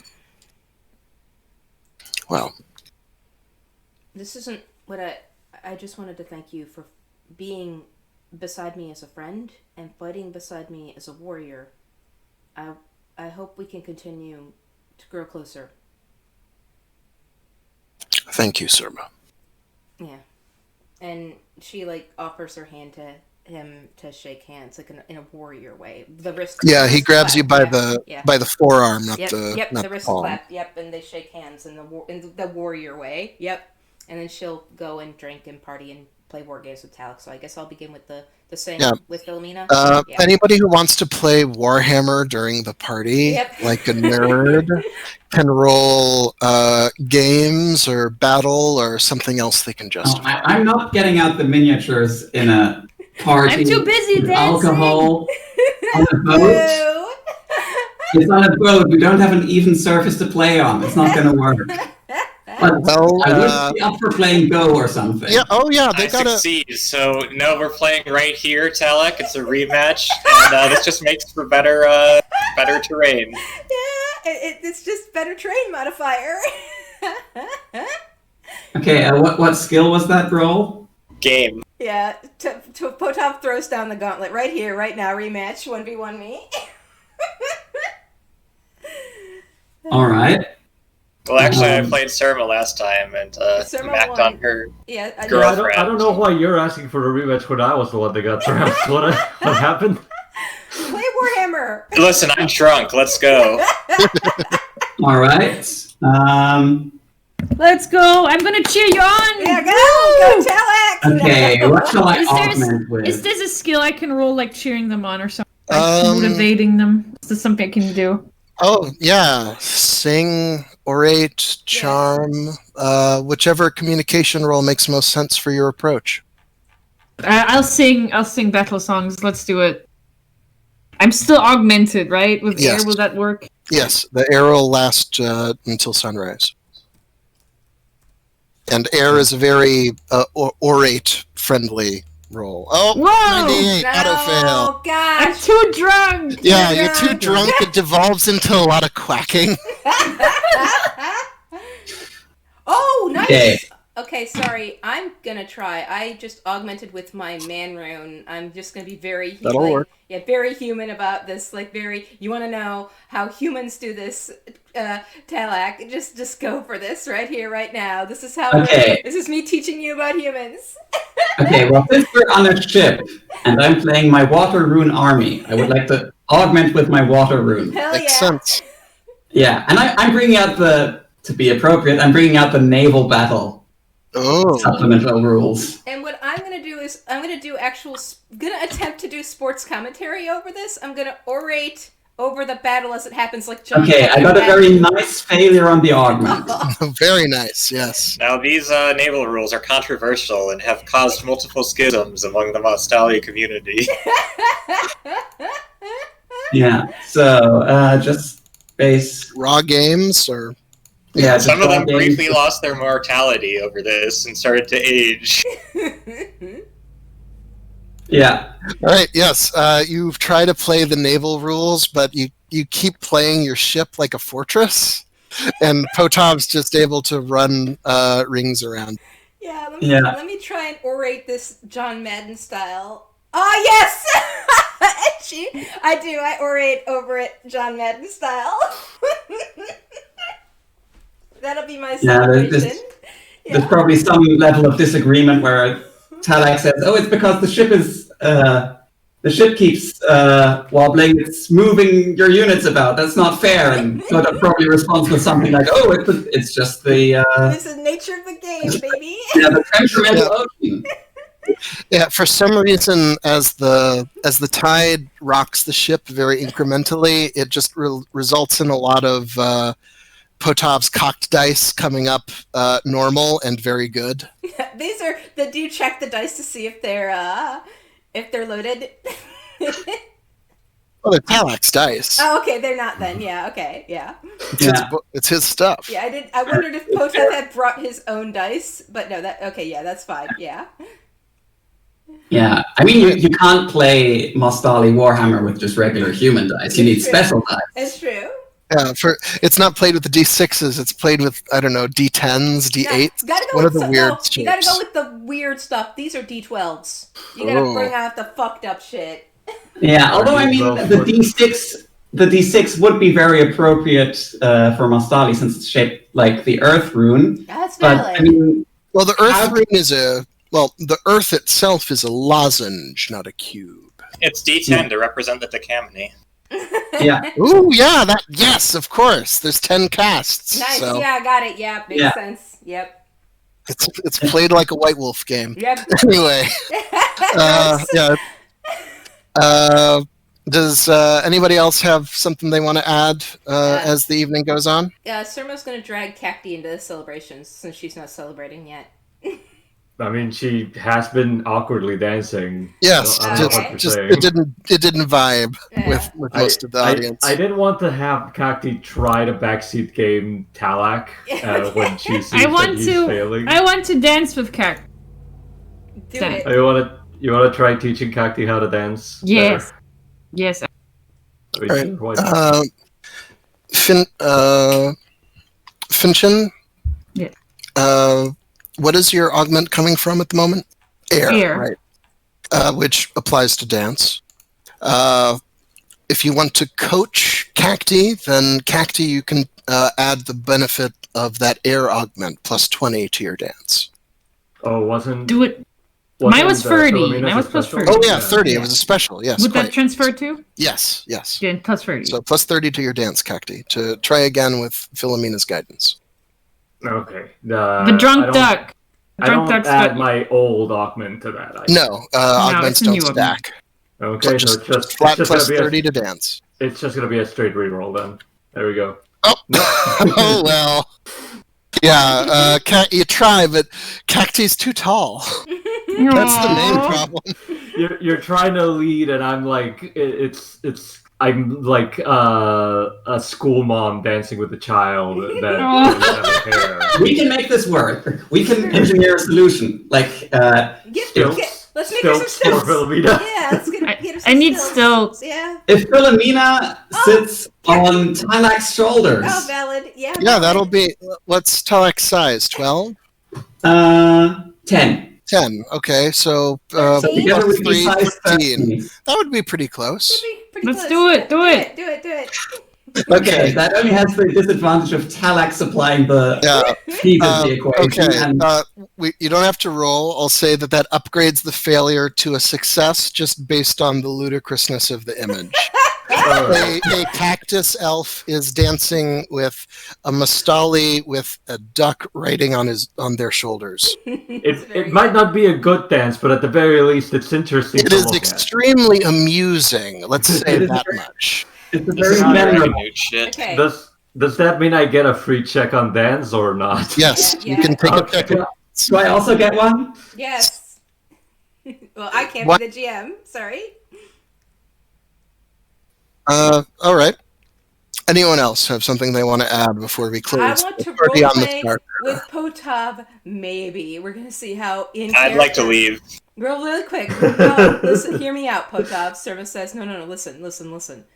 So, the dragon friend person, the shaman, they Laurent. or Laurent. She's drunk, right? She's a little tipsy from the partying and high off of the socialization. She says, they told me what would have happened if we had put a dragon in it. And it would have, like, given it a will, and it would have, like, flown off and done so much weird stuff. And you seem like a mischief-making... You want to help me convince this guy to do this, put a dragon in that thing, and just watch it go wild? I punch you. Ow! No need for rolling. I'll just let it happen. Is that a rule in the system? Can I just let it happen? Sure. Yeah. I guess, do you want to actually do damage, or is it just a punch? I'm just gonna roll my fear of dragons. Okay. See how hard you punch? Yeah. Nice. It's normal success. Yes. Yeah. Oh, very nice. So I guess how much damage does that do? It's like it's only like blunt, like it's just punching damage. It's not gonna like do too much. I don't know what D3 kind or of something, like I a forget. whack. Yeah, But yeah. we don't have to. Yeah, Yeah. it's not a big thing. It definitely like my thing is I A kind of rebuff punch. I wanted to get an idea of like how hard he hit her, so I could like get Surma's gauge of how she would respect him as a physical fighter. That's why I'm curious about the numbers. That's Well, it was yeah. fueled by fear, but the sound effect is a thwack. Yeah, like how hard are we? Like, could he fight? Like, could he? How would he fare in a fight? I'm gonna roll battle to assess how he'd fare in a physical fight. Augmented with my man roll. Augmented with Yes. my man rune. Why? So 97 plus 20. Hold on. Sorry, I have to do math. 117. Yeah, so 117. All right, let me just check this. I just want to see if Surma can gain respect for Potop for punching her right there. Yeah, absolutely. Yeah. So Potov is a veteran of the Imperial Legions, Yeah. isn't he, Nano? Yeah, this is like he's not the strongest, but he knows how to fight. Yeah, he punched her like this was like he punched her like a soldier, and she Yeah, grins. right in the bridge Yeah, of the nose. yeah. Not enough to actually dislodge it, but enough to really smart. Yeah, she grins because woo, like with appreciation. Nice. You had too much to drink, Surma. For your sake, I'll forget you said that. I don't even know what your issues are, and I wanted to figure them out. No dragon frogs. But all right, And no human Pokemon. roll. Your Yeah, man would also apply to. yeah. No. And the whatever. outcome, if you succeed, is pretty straightforward. So give us a roll. What is this you're asking of me or Pokemon? Insight human Okay. plus your man rune augment. Okay, hold on. Let me get that. Insight on species is 35 plus 20 5. is 55. All right, let's try it. Oh dear. I don't usually. Normal. Nice. Yeah. Okay. Yeah. Nano, what's your current fear dragon rating? 69. It's a very nice number, I'll tell you that. Yeah. Wow. You deduce that Potov has some personal reason to be afraid of dragons and does not want a dragon golem flying around. That Oh, or dragon frogs either, I yeah, suppose. she That wouldn't be cool either. yeah, her eyes widen and she quickly apologizes and she says, "Look, maybe you want to keep to yourself. Maybe I'm too weird for you, but I'd like to talk about stuff with you, all sorts of stuff. I want to get to know you as a friend. If you would ever be down for that." We can see. Yeah. So she'll back off. I'm sorry. I'll drop it. That was a dumb idea. I'm gonna go sober up. It was cool. Nice punch. Let me teach you how to fight. Were you down for that? Not while you're in this state. Well, no, of course not. But like at a future time, do you want to learn how to fight with something? I have a sphere, sir. You've seen me use it. Well, no, I mean, Yeah, in the knife fight. In the knife, was she there? And Because, in the bandit fight. And in the bandit fight, I killed a Morrigan. But I don't think oh yeah, she might have even saw it. Yeah, oh that's true. Like she'll not. There. Yeah. The only thing that you might have not seen was perhaps the first parts of that one fight with the Ingili river. Yeah, with the It's fine because that fight didn't go so great for Potop. Everybody's Yeah. Oregon. Yeah. She nods and says, "Yeah, I'm a bit too drunk to have remembered. I would love to keep training as a warrior and bonding, and we'll see how it goes. I'm going away now." Yeah, she'll go. Potop spends the rest of the night yelling into the bog, "Dahak better have my money." Yeah, bitch better great. have my money. Oh, no, I already know how that's going to go. Does anybody else have anything they want to do before the party ends, though? I'm gonna play On the I'm ship gonna- with Gabel and the rest, I wanna I bond- can't think of I want Kaki. to bond with Cacti and also play a game with Talak and see if I lose. I'm sure that Philomena at this point, because she's a lightweight, she's just gonna pass out on some pillow and just. Yeah. Where is games? Somebody puts Philomena in a coil of rope Yeah. on the deck, which is sized perfectly for her to just curl up in. Perfect. That's even better than a pillow. Take a nice nap. Yeah. I'll put Ferio to watch over her, and then go. Oh, game is right here. Okay, my game is 15 plus. Isabel audibly sighs at seeing the shoed Sable walking across his deck, but there's too many beast riders around for him to object too violently. It'll buff out. what's Ferrio's opinion on being on a ship? Ferio was a little unnerved just walking on the water because he's earth attuned. So this is probably a little weird for him, but he's very well trained and he trusts Surma implicitly, so he's probably fine. But Zeal's the GM, so Zeal can decide whether or not that's what's really going on. That's reasonable. All right, if you want to play Talak, that would be another game roll from each of you. If Jeez, no, really? Really? She was literally, she's really trying to lose. She's actually tried to play it like a game, and she's still... No, that was a critical success. Yeah. If the dice just rolled super well for her, then she just... Talak, do you want to roll against the crit? See if you get a 1 to 5 as well. Yeah, I also want to roll mine. The game just Where's my explodes. game? Yeah. I'm so sorry. Listen, C is an underpowered army, okay? Whoa, so close! Actually, it's so wow, close. this is so Very close. This is a nail biter. So yeah, it's an actually amazingly played game between the solar army and the water army, and Surma's gonna fight with the darkness army. Sorry? Surma's gonna play a darkness army against the water army. Your hero unit is Kyger Litor. Yep. The Hell Mother. Mm-hmm. And Surma by the end has had to sacrifice all her trollkin, but she still has the Hell Mother and she's ahead on points, and so she wins on points solely. Yeah. But that was But it really came down to the dice. Yeah, Great game. Really, Talak, your Magasta was maybe a turn away from being able to take all the wounds off the Hellmother model. But sadly, in the current edition of the rules, all missions end at the end of turn 5. Yeah. C is underpowered. It needs a buff. They really need to update the rules for Magasta. And then just gonna do a quick, I don't know, just I guess charm roll on Cacti, or actually, I'm gonna do customs Sable Rider. No, you're a Praxian, not really a Sable Rider, right? So I should do. But I No, do it's have clear custom Saber that Tribe though. It's your sister that makes her a Sable Rider. Yeah, it's true. I'm gonna do either. She's riding a Sable, aren't you, Cacti? I am.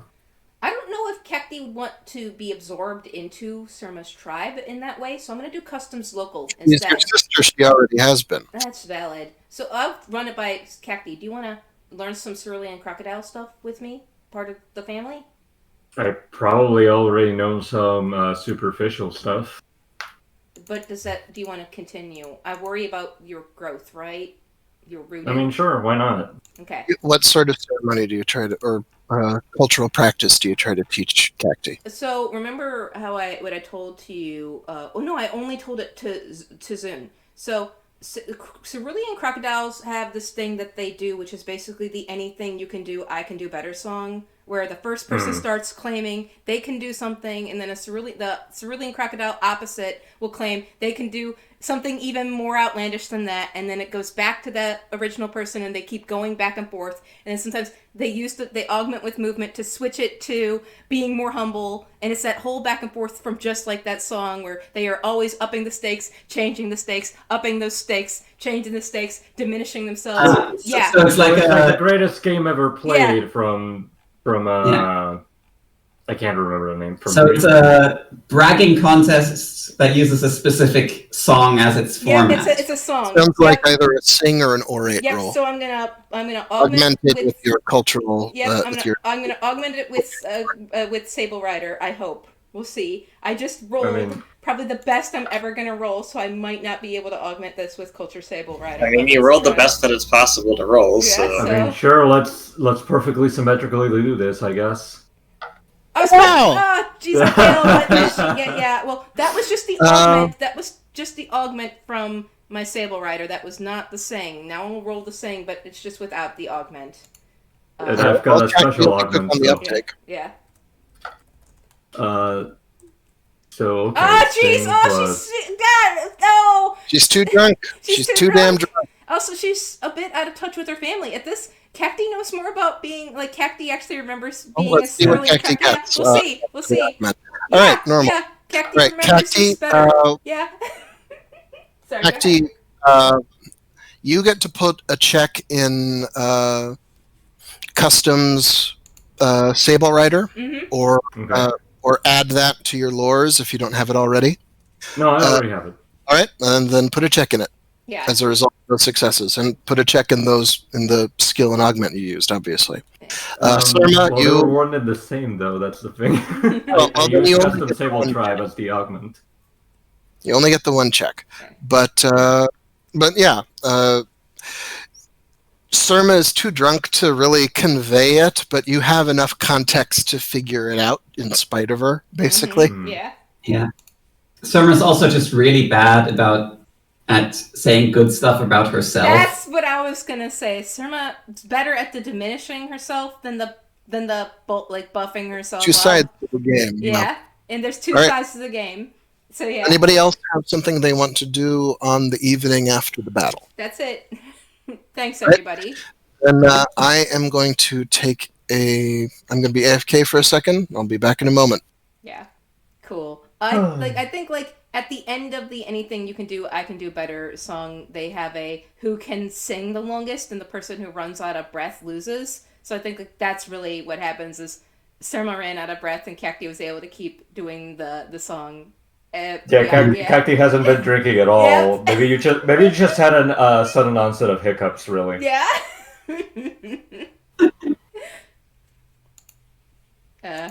Yeah. I'm not even sure what alcohol would do to Aldriami. Probably nothing. Smoke weed every day. No, but I mean, yes, for that, because there's probably an Aldriami for marijuana or whatever. Mhm. But ethanol. I mean, No, I guess that would be more of a black elf thing, right? Yes. I don't know enough about this. Nano would have to chime in, and I don't know if Nano also went AFK. No. I think I'm Nano just might thinking have- about. All right, I'm back. Nano Welcome may back. have like disappeared. I'm here. Okay, there you are. Great. All right. Which is good because since everybody's done what they want to do in the evening after the battle, we move on to the next bit. Yep. Potav. Before the sun rises, you are awakened by, well, let me, just a second.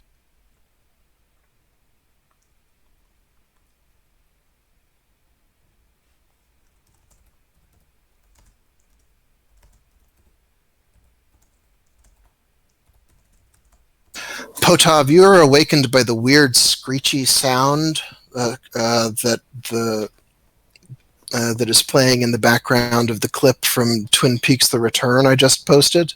Hmm. The horrible scratching sound that appears when the guy who says "got a light" appears in that excellent piece of filmmaking. I'm well acquainted with Twin Peaks screeching sounds. And so you sort of both hear and feel that as it awakens you from whatever dreams you were having.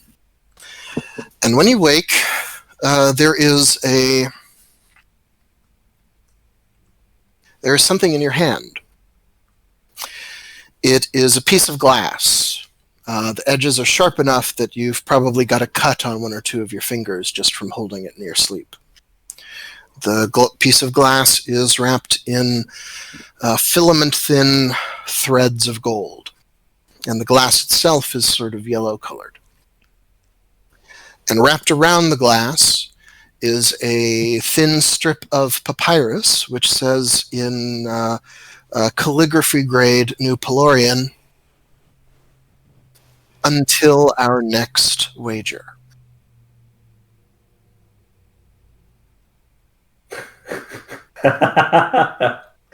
All right. Philomena's still asleep in the rope coil. Yes.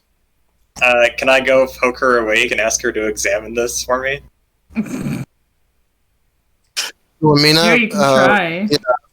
you were nudged awake by Potav. From the light, it's probably a solid hour before the sun will rise. Yeah. Yeah. She just kept flaps her wing hand things. Don't get cut on the glass doing that. She's very much half asleep. I'll just hold it to her for inspection. You don't even have to get up. Yeah. Philomena, Should I roll something?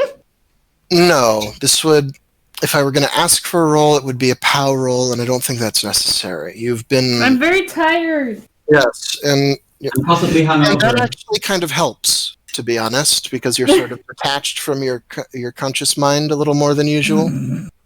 That's a good point. Actually, I'm not burdened with bigger thoughts. Shamanism is a ka thing, not an int thing. If you get Very much, yeah.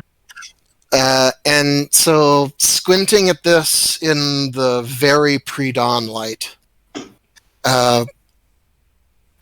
you don't even need to turn on your spirit sense to feel that the glass is partially alive. Not in its own right, but it is holding something that is active magically, spiritually.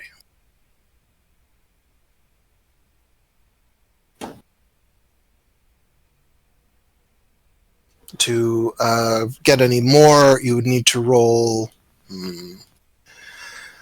spirit lore or turn on your second sight. Okay, I will do that.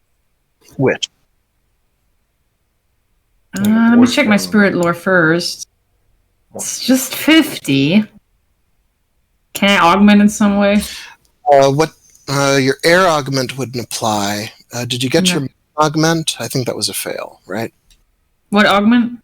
Your man augment. I think you Yeah, tried. that failed. Yeah. Is it the next day anyway? Not yet. Sun hasn't risen. Oh, right. Because Potov is very urgent on this. I just try spirit lore. Again, brain just not fully functioning for the hungover dog. Nope. Yeah. You know it's magic, and there's something bound to it, but you couldn't say what exactly. I think it's appropriate that I don't figure this out immediately. Potov insists on waking up the duck. Do you even manage to tell Potov, or do you just mumble angrily? It's magic. Grumbly quacks. People in it. Quack. Affleck. Yep. Then I guess I'll stare into it in the sunrise as Potov, light what do you glints off it. Yeah. Do you want to roll, I don't know, meditation? I've got spirit lore. Okay, spirit lore. And that's a magic skill, so you can take ritual prep time. You've got an hour before sunrise. So 35. Alright. My man's still up, so it applies It's to the same day, yeah. Yep. Nice. You got it. Right, great. After some time spent focusing and meditating on the piece of glass wrapped in gold,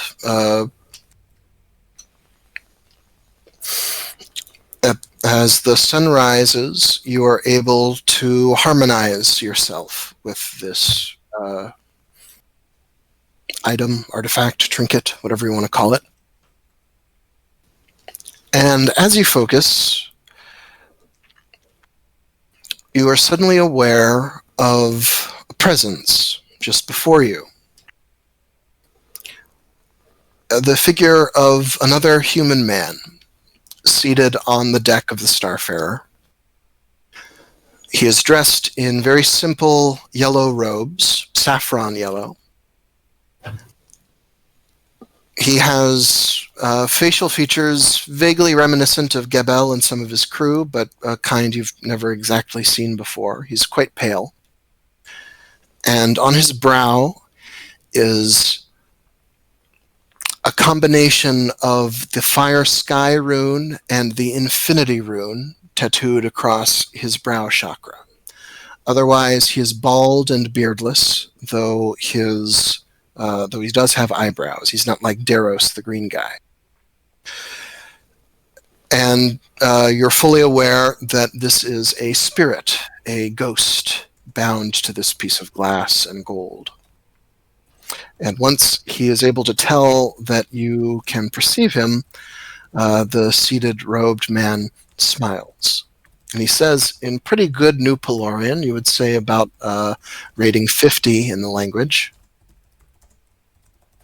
"Ah, hello. My name is Dian Shu. It would appear my anchor has changed hands. Who are you?" I'll give him the intro. Yeah. Orate? Yeah, he nods. He comes from a place that respects lineage in much the same way.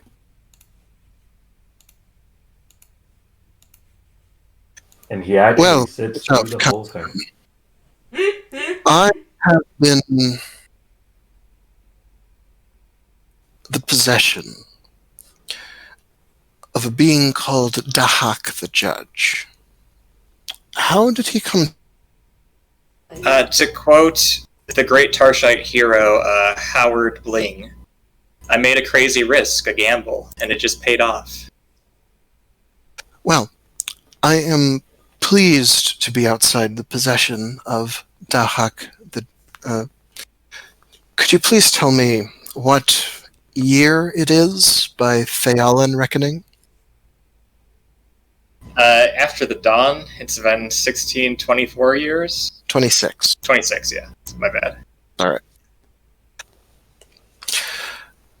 The spirit who introduced himself as Dian Shu takes in a breath and says, "Ah, I see. I appear to have been in Dahak's possession for nearly 200 years. Thank you for changing my status. I unfortunately have not had much utility for him as a chattel in some time." He's giving me his castaways. Of course. Not exactly a good loser, that one. No, he is not. If you beat him in a wager, I would expect he has other plans for you later down the line. So, if you are now the possessor of the anchor to which my soul is tethered, what do you intend to do with it? I am not a cruel man, like your former jailer. I'd like to enter into an agreement with you. That is far more than Dahak ever offered. I am listening. In exchange for your freedom, would you serve me as an allied spirit for... We'll start with a year, and we may renegotiate afterwards, or you may choose to be free.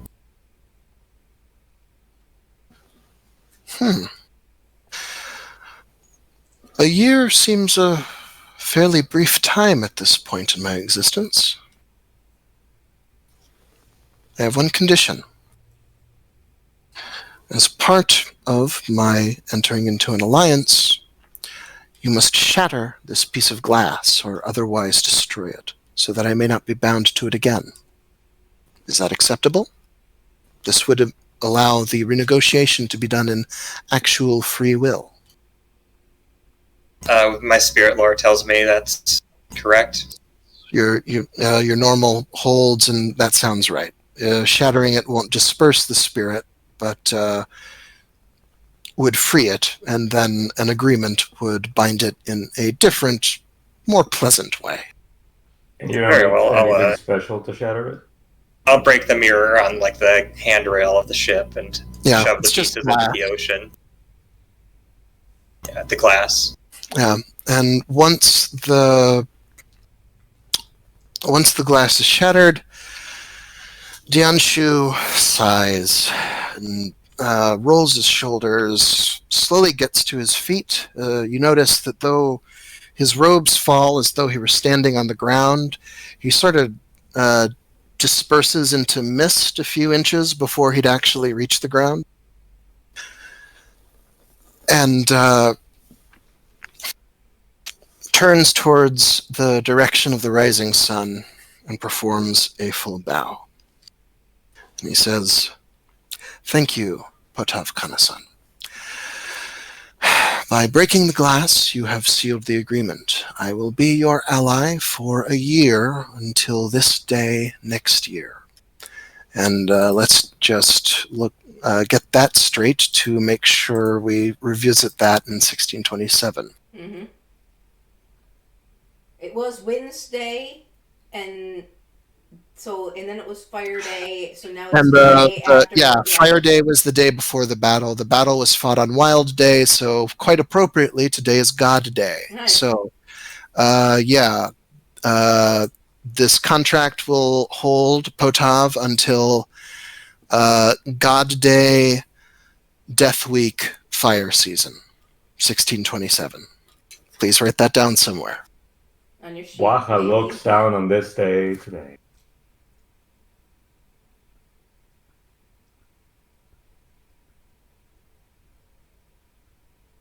And I'm writing it down on the little notepad sheet I made for Dianshu's stats. I've written it down on my sheet, and I'd love to see Dianshu's stats. Absolutely, just a second. Give me your resume, please. As Dianshu explains, in short order, I was originally from the Empire of Kralarella, in the time when Sheng Celeris overcame the Iron Forts and proclaimed himself emperor. I was one of many monks who was forced to march with Sheng Celeris' army upon pain of death. Which we would have... Proclaimed himself emperor of Kralolera, too? Oh, Kralarella, Teshnos, many fine lands suffered under his yoke. Not Vormain. There was a terrible hurricane out of season. Some sort of divine wind. I was, well,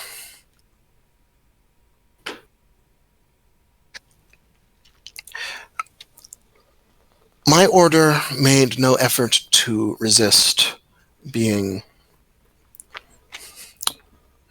well, we made no effort to resist, and we made no effort to support the proclaimed emperor. We would not fight him, and we would not fight for him. We would not move for him, even. And so he chose to put us into cages and force us to travel with him, though we made no effort of our own. I admit, I was able to achieve great heights of meditation with that level of opposition. I cannot say exactly when it was decided that he would make a deal with Dahak of Pavis, which was already a ruin. Shang Solaris made a deal with Dahak of Favis. Dahak's lore of the Second Age is not to be contested in this part of the world. Almost all others who know what he knows were devoured by dragons or otherwise obliterated. Kotav blanches a little, goes a little pale as he realizes what he just at who he just pissed off. I was ritually sacrificed to Dahak. It gives me no pleasure to admit. That is an element of pride I have yet to divorce myself from. And for the next several decades, he required me to teach him of Kralarella and the martial arts and what other lores I could afford him. Oh, hell yeah, this guy can train martial arts? This guy has martial arts 95. We're all gonna. Kotov just knows kung fu now. He took the red pill and uploaded kung fu into his brain. He's Neo. Let's get down to business. Yeah. To defeat Dahak. All right. Let me just post Dianshu's text document.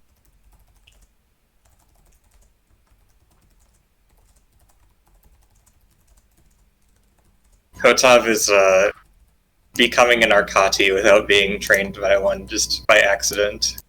Dianshu has no sorcery, no rune magic, no spirit magic, but he is an illuminated ghost whose spirit combat and martial arts are work together the way mortal martial arts supplement unarmed, as in if he makes a spirit combat roll, Below he then the rolls percentage, martial. it does double damage. Exactly. So he is about to pile drive any spirit that attacks me. All right. Mm-hmm. Ah. And Well, he can also teach getting you the how to Pokemon pile drive name. as well. Punch through boards, the whole thing. And yes, Sarma, I Dianshu. found a better training partner. Mm-hmm.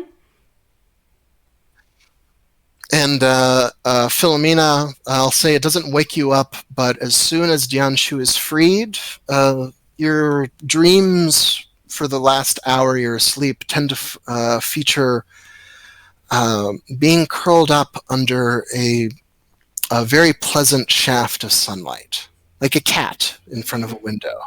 Also, he has 16 MP, which I can draw from as an allied spirit. Right? Yes, as long as you don't take him to 0, at which point he would disperse into the spirit world.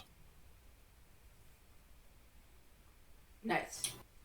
So yeah, you just got a lot of MP and an excellent tutor in some very esoteric arts. Dianshu explains, Dahak attempted to teach me, to have me teach him the path to enlightenment, but he is very far down a left-handed path already. There was nothing I could do to correct his course without more conscious effort from the pupil themselves. I hoped, honestly, that by long interchange, I would be able to help him progress beyond the essentially self-destructive path he has set himself on, but I failed. While we are allies, I will be happy to teach you such as I can of my homeland and the arts I learned there while alive. Excellent. Well, Potov will just spend the rest of the, pre-dawn chatting until everybody's up.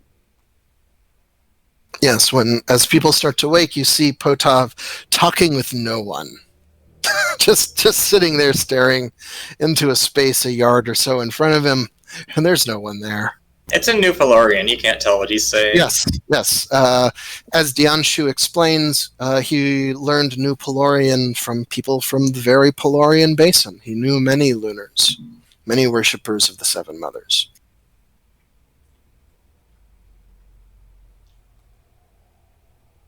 Cacti's just gonna chalk it up to regular Potov weirdness. No, hold on. Cacti will try Insight Human. Why not? Sure, go for it. It's a new day, new augments. New augments. Let's see. What do I feel like? Do I feel like I need to augment for this or not? Sure, why not? Let's augment with truth. Let's see what happens.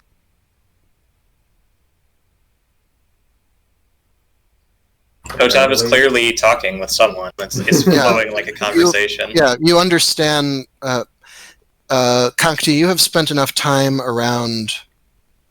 Oh, was that just the augment? That's just the augment. Okay, so plus 20. Oh, wait, okay, I didn't add it, but whatever. Put a check in both of those. Kakti, you have spent enough time around Sable Riders to have an idea of how humans interact with ancestor spirits. It's different from elves. Elves interact with, when elves die, they sort of go back. They lose they cede much of their individuality to return to Aldria, if you know what I mean. And they can still be called back, because all of them is there if it's called back, but it's different. They have to be called out of the trees and so on.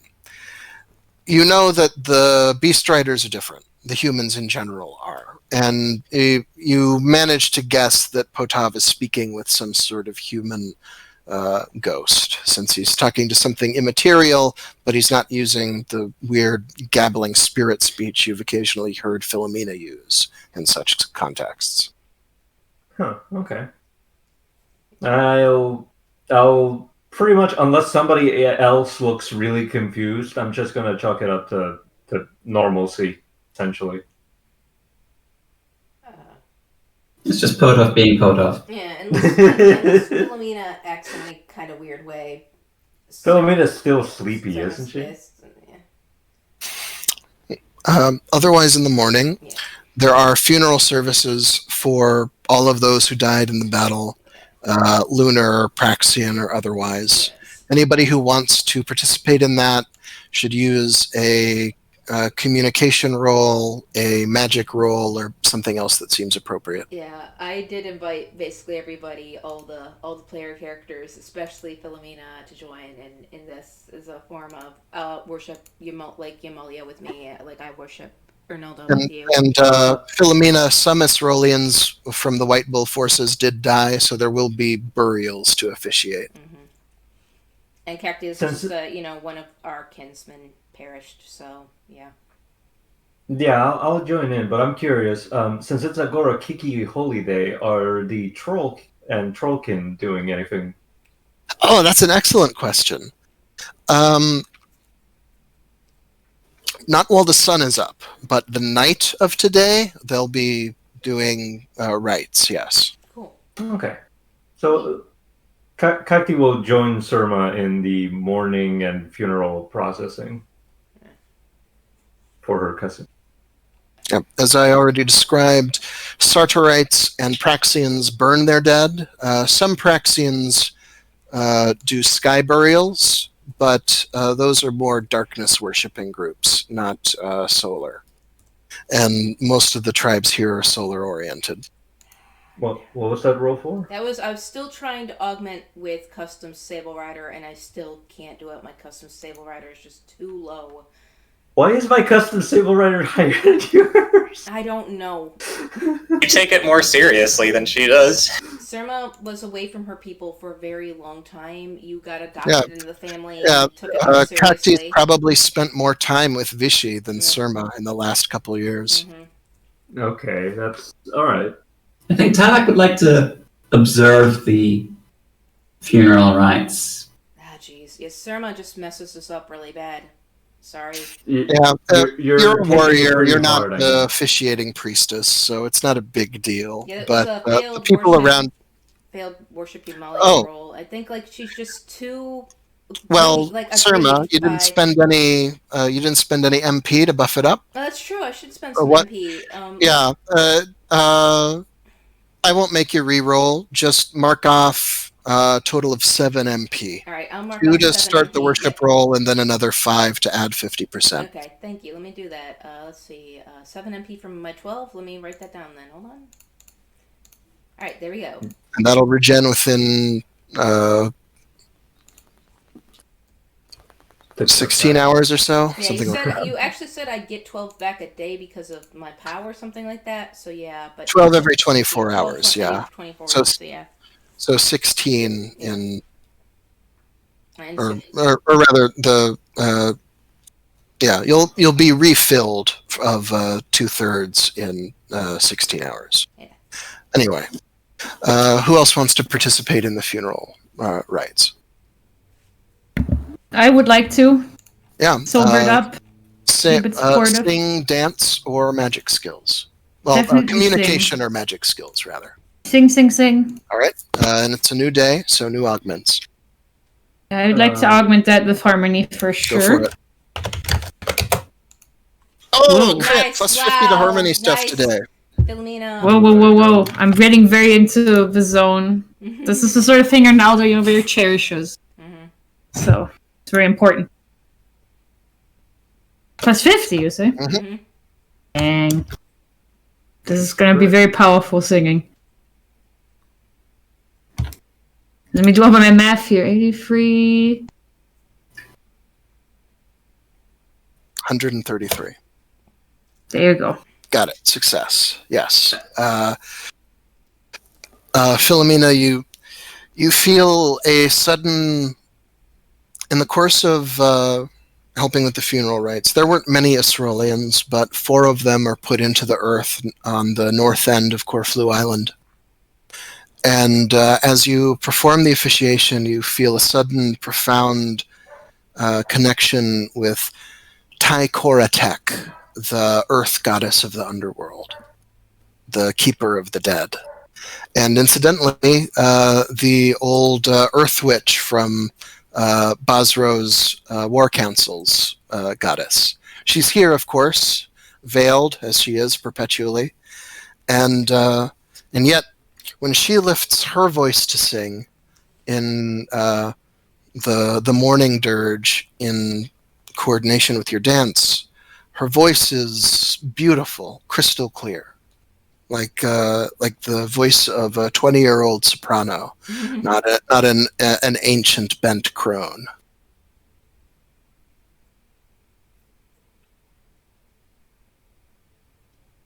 And as soon as it's done, she settles back down and throws a handful of lizard bones to see how they fall. Do Talak or Kekti or Potap want to participate in this? Surma did invite you to. Talak, you said you wanted to observe. Yeah.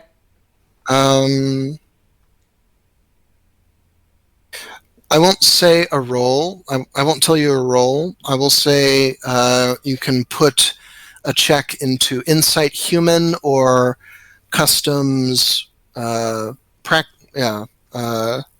Customs Praxian or Customs Esrolian. There weren't I'll enough take the Inside Human. All right, put a check in there. Anyone else wants to participate? Kekti, yeah. Kakti is there, but I'm trying to figure out exactly what would be the best way for Kakti to participate. If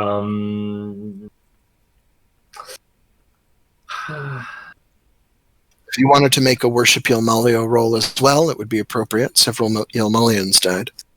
Yeah, but I'm thinking of what to augment with. I guess just fire sky as usual. All right. Feels like a cop-out sometimes. Truth is always good for Yelmalio too, but that was a success, plus 20. And then once you spend the 2 MP to begin the worship, it's 1 MP per plus 10. So spend as much as you want. Yeah, let me try to memorize. So the 2 MP don't increase anything. But No, then after they're just that, to start the worship roll. 10 per, right? Yeah. Yes, 10 per. Okay. Sorry. Bless you. Yeah. It allows even lay worshippers with very little skill in worshiping a particular god to successfully participate in ceremonies pretty reliably. And the MP goes to your god. How were we determining the refill for MP? Assume you're back to good. Oh, okay. You haven't spent since the fighting, and that was around midday yesterday. Okay. Then I'll spend 5 more. 7. All right, yes. Just like Surma, you are able to successfully participate in the ceremony, which is the ritual lighting of the beers with fire that has been lit from, that it was originally kindled from a stick of sacred incense that is distributed by Basro to each of the torches. Does Kota want to participate after this or no? I'm chatting with my dude. Okay. Yeah, Dian Shu is a font of all sorts of knowledge about the earlier Third Age, among other things. And honestly, nobody's talked to him in decades. He really just wants to dish. He's really curious about what happened to the Lunar Empire after Shang. He can meditate in a cage for however many years, but can't stand being in a shard of glass. It's just how it goes. Well, the way he tells it. There was cool stuff outside the cage that he could look at. Well, the way he tells it, Dahak learned as much as Dianshu was capable of teaching him about martial arts after a few decades, and since Dahak was already enough of a bad illuminate that further illumination training didn't do any good, he didn't have much use for Dianshu except as collateral for opportunities like this. So Dianshu's been sort of on a shelf for a while. There were other interesting things beside him on the shelf. He'll cop to that. What was I thinking? I can't remember anymore. No, I remember. Did we also heal up from the spirit combat damage that we took, Philomena and I? That's only MP damage. So yes, that regenerates normally. Oh, okay. All right. Once the funerals are done, Basro gathers the whole host together and announces the next steps in accordance with their orders from the White Bull. And those orders are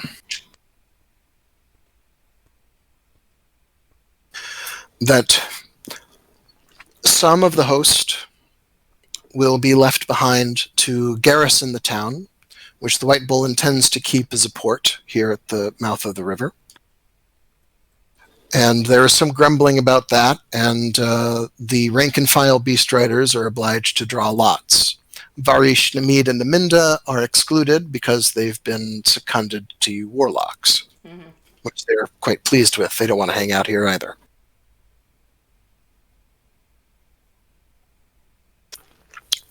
Basro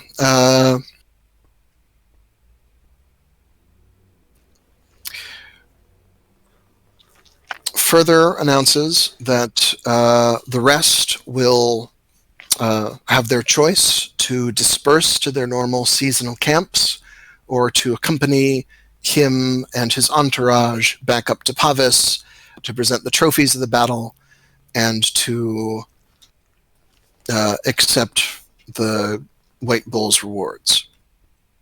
Anybody who decides to hive off will have to rely on their relatives to collect for them. And Beast Riders are such that most of the host is going to accompany Basro just to make sure they get their cut. Mm-hmm. A group of very trusted people, mostly cerulean crocodiles, will be tasked with escorting the prisoners west to be ransomed back to the Lunars. And anyone of the lunar captives who is not picked up through ransom will be dispersed among the clans who participated in this campaign, who accept slaves and thralls. So not the cerulean crocodiles, but there's plenty of other groups who will take on whoever the Lunars don't bother to ransom home. Yep. Yeah. As is tradition. Yep. There would be great consternation if Basra said all of these people were going free for some reason. Nah, we try to honor other people's traditions. We just don't do it ourselves. And as is usually the case, almost all of the farmers and such are going to be ransom backed pretty cheaply. The only people likely to be stuck in Prax among the Lunars are those with both useful skills and nobody back home in the Empire who wants them back. Yeah. Additionally, out of care, I guess Surma will ask, are we going to be staying and fighting more, or what is our family doing from here on out, Uncle? In a more private setting, Basra will say that once they've been debriefed by the king back at the capital, he intends to rejoin the family herds on the normal seasonal round. This was the only war call-up the White Bull has said he was going to make of the cerulean crocodile this year. Yeah, There will be. He does say that he knows in advance there will be campaigning into Dragon Pass next year that they will be needing to fatten the herds for. There will be much movement and potentially great risk to come. Yeah. She asked him if he would like to keep the breastplate or if he would like to trade it back to her for now, since she'll be continuing to fight, and then she'll give it back to him when he returns to fight again. Gonna have to make a very good communication roll. Yeah, give me a roll to back that up. Yeah, I guess See how this will be a charm roll, and I guess that I makes will sense. augment this with love of my. Well, I guess it's a love of my family. I think love of family would incline you to let him keep it. Let him keep it. This is more. I mean, it could be, This would be loyalty to probably White Bull or Garbarianga. Loyalty to White Bull, I think, is where I'll go with this. So here we go. I guess, could she be appealing to his love of family, because she'll be the one who's... Yeah, I was trying to appeal to... the reason I was trying to augment is I was going to try to appeal to his love of family, since he's getting out of the fighting, right? That's what the charm would do. Yeah, okay. The augment affects you, not him. I'm going to augment with hatred of chaos. That is something all Praxians would respect. Success.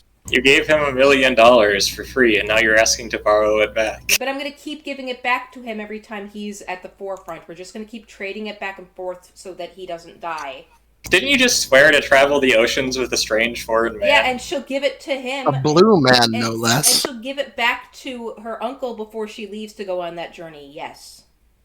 Didn't Sophocles give it to you to protect Garbarianga? I forgot to add the bonus from my love of family, but I don't think that would have succeeded. That would only anyway. have gotten you to 77. Yeah. So, yes. No.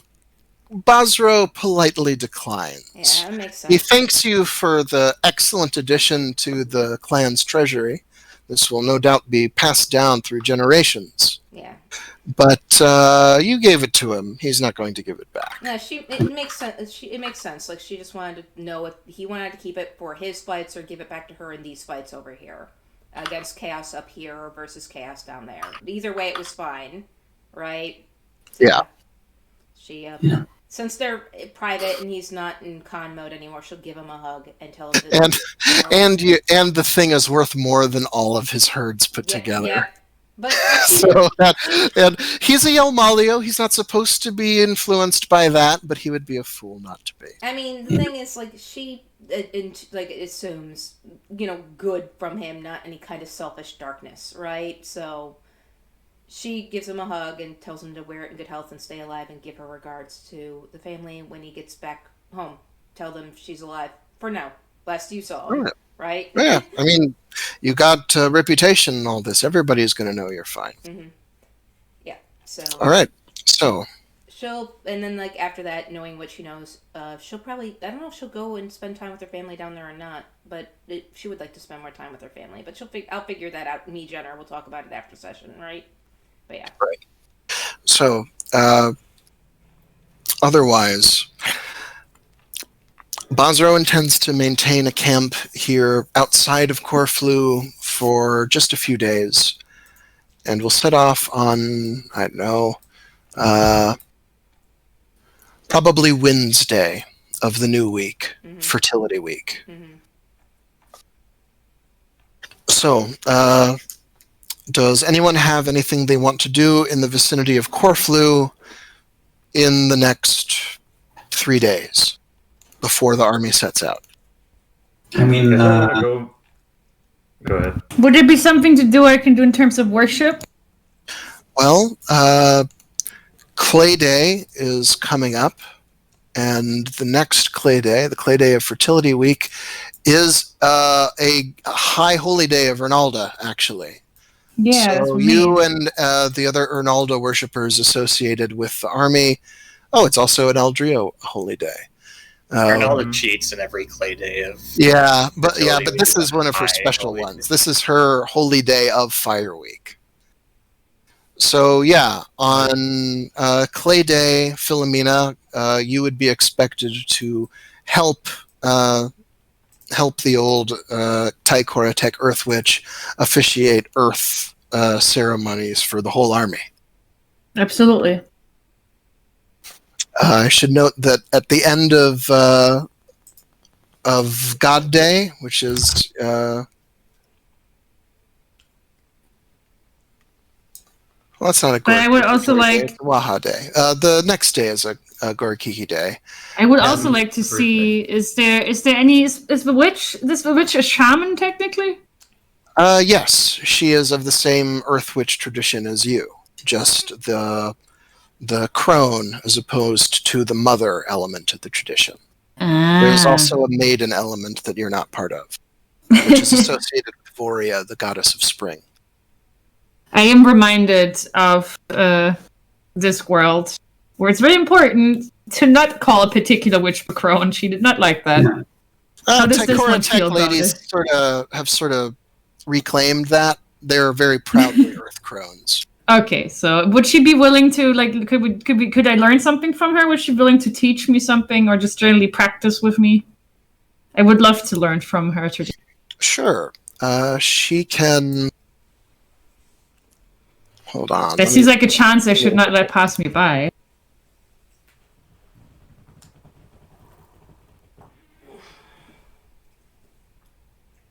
Yes. Her name, I gave this last session, is Hecathia Stonebones. Mm-hmm. And I'm always bad at remembering the name. Well, dearie, will you be better at helping with singing or dancing? I'm very passionate about both, but if you ask me like that, I do believe I am quite the trained singer at this point. I would love to lend my voice. And you and she points to Naminda, who, as a Marangor worshipper, will be also participating in the Earth Rites. She will dance the Earthshaker dance, and you must learn to harmonize your singing with her dancing. So, I would love to. But you got that plus 50 to harmony, so this is going to be great. This is a completely new day, and Heck. yeah, the Earth worshipping will be on a new day. Yes. Well, then So yes. if Philomena, if you succeed on your singing on Clay Day, you can also put a check in Cult Lore Ernalda, as you learn something about her interactions with both Taikoratek and Amaran Gore as a part of all this. shouldn't she also So what do you say specifically? What specifically do I write then? You're going to roll your sing, and if you Yep. succeed, you can also put a check in your Cult Lore Ernalda. Very good. Should I do that right? But the problem is it's not a thing that has a check. It's a knowledge skill, so I Then don't check if you for it. succeed, just roll d6 and add it to Ernalda. Okay, no do I roll 3 now? like a normal. Well, you got to make the sing success first. Do I have the... This is not with the boost anymore, is it? This is a separate day, yeah. And before we go into it, Can since not that'll be augment happening- then? yes, once we get to it, that'll be happening on Clay Day. It's still Freeze Day, the start of the week, the first day of the week. So, for the next couple days, Philomena will be involved in helping the Earth Cult prepare for its field rituals down here for the army on Clay Day. Does anyone else have something they want to do in the intervening time? I don't want to Yeah, call I mean- go ahead, Talak. Yeah, I mean, have we figured out what we're doing with the watchdog now? Yeah, that's the last thing I want to do. I want Yes, to talk about that is a big question. Uh, I will say that is a significant enough question that on Freeze Day, the first day of the new week, that is the first major item of discussion when you warlocks are summoned into Basro's council for a meeting that day. Surma requests that Sabarak, her sister, be part of this council. Let's see. She is a full shaman.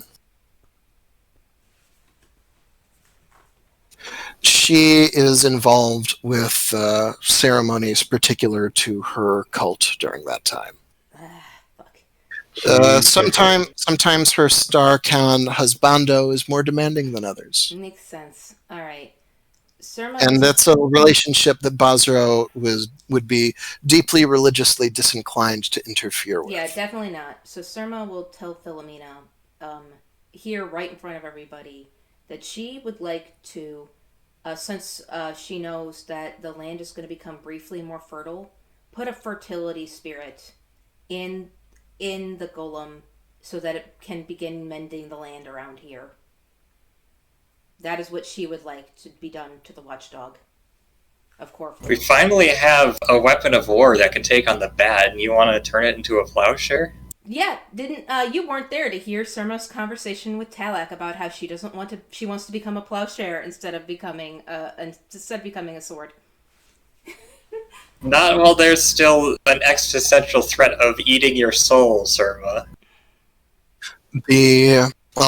Basro holds up his hand as Warcon. He doesn't have his war paint on anymore, but he has his, there's one of your cousins is beside him holding his golden horned helmet. He's still very much in his business mode, and he won't be out of it until after you debrief with the king, probably. Very, very rigid and upright and exact. And he says, the king's orders as regard the watchdog are straightforward. If at all possible, he wished to see the watchdog salvaged as a tool for further campaigns. Master Potov, Rockdorf.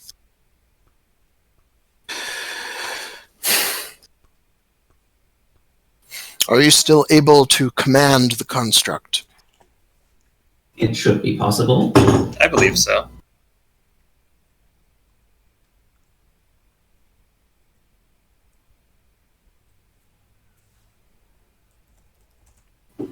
Pause for effect. The king has also instructed that all of his warlocks should be returned to the city should they survive this encounter. He wishes to debrief you personally. So, Master Potov, we must discuss what standing orders you will give the construct before we depart. There will probably not be another Mustali to give it new orders for weeks, at best. That depends on negotiations with your gold dwarf Kinkizi, to which I am not privy. Oh, you wish to leave it here? My plan was to ride it into New Pappas. The king wishes to ensure that it is here to defend the port while our garrison is still small. Surma will also say, keeping this kind of thing a secret, that we have this kind of weapon, and not getting word of it spread out too far would also give us a tactical advantage. The king's sense of showmanship is sadly lacking in this instance. You want to show up? I don't. Oh. I believe that Potov. Do I wanna... No, this doesn't need a roll. But Orlerant, rather, says, "Oh, don't worry about that. I think he has some sort of grand procession in plan for storm season if this thing's still around." There's a time and a place, and I'm sure you can be part of it, T-posing for dominance when it happens.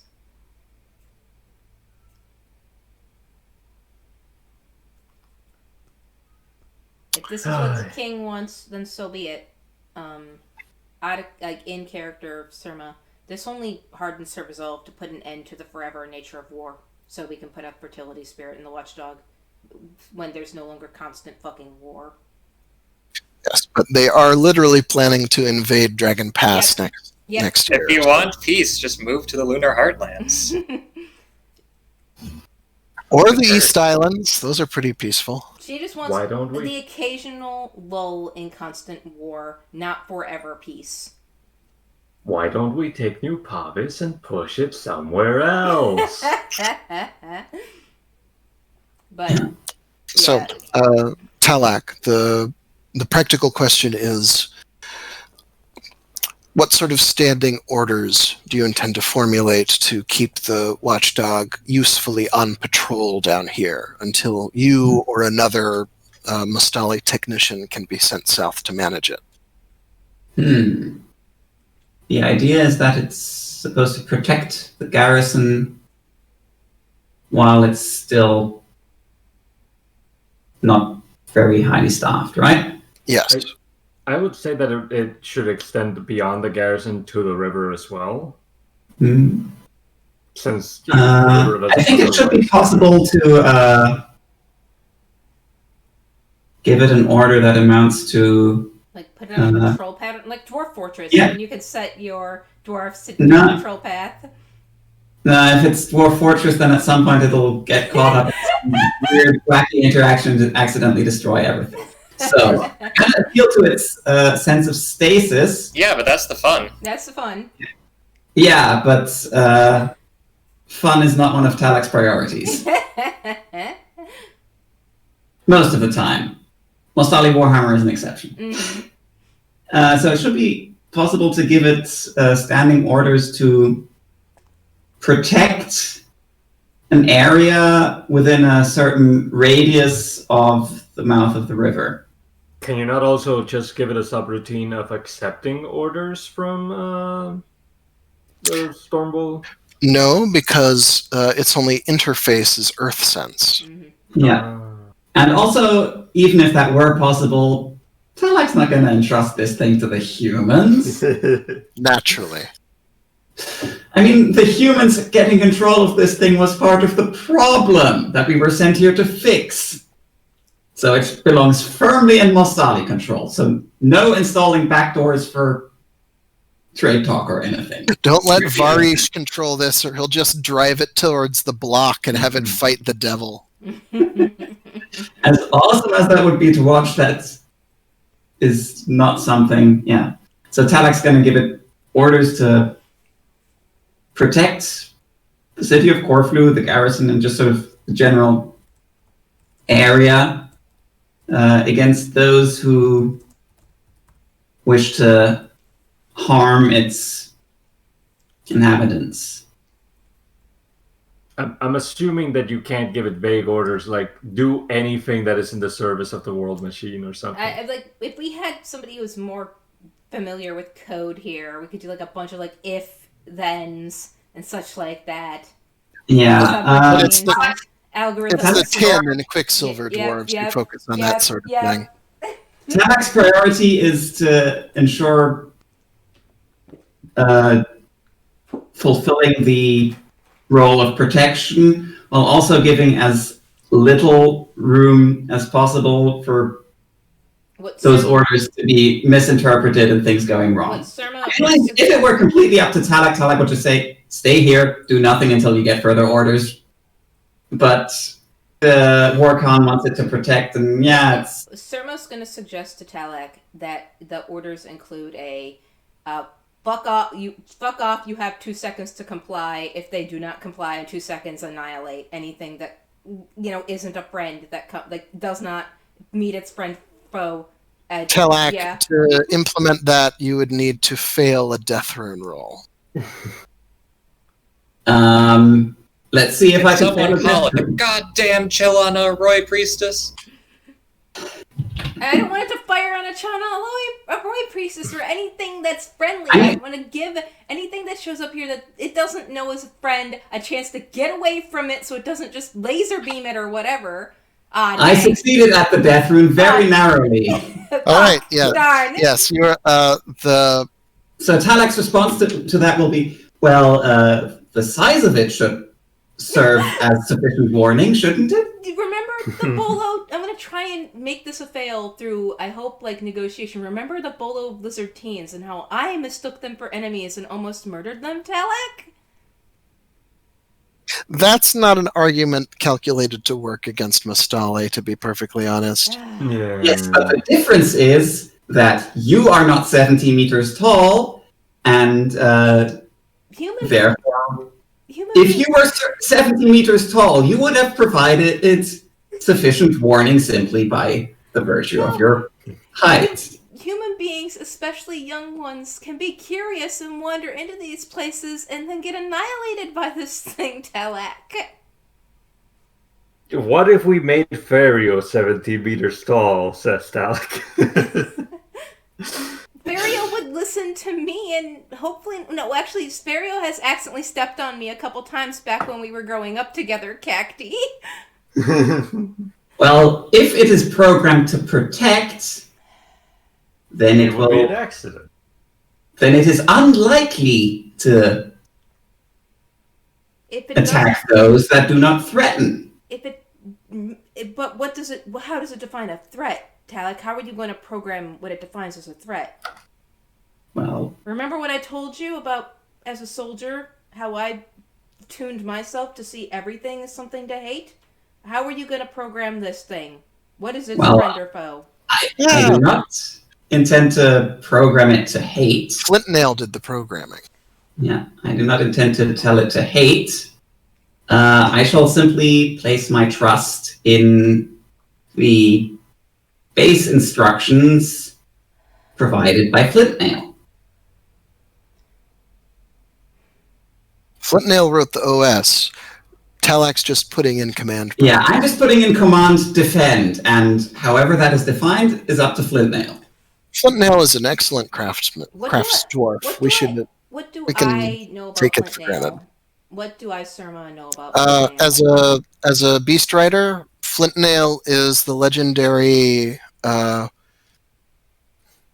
Mastali god hero.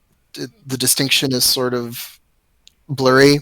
Who helped Lord Pavis found the city of Pavis. Flintnail created the first Pavis dwarfs and led the dwarfs from Dragon Pass, who who re-sculpted a great fallen magical construct, not unlike the Watchdog of Corflu, into the walls and foundations of Old Pavis. Okay, do I, Surma, know that Flint Nail married a mortal person?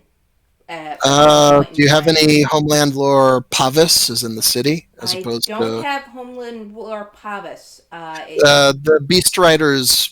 Your legends are mostly about hating the city, I have so homeland no, not so much. lore own, which is not Pavis. So yeah, could I? Yeah, that's Prax. Could I roll like Insight Mustali to try to know? Or to no, there's no way I could possibly know. That would be too much context. Yeah, there's zero way for her to possibly know this.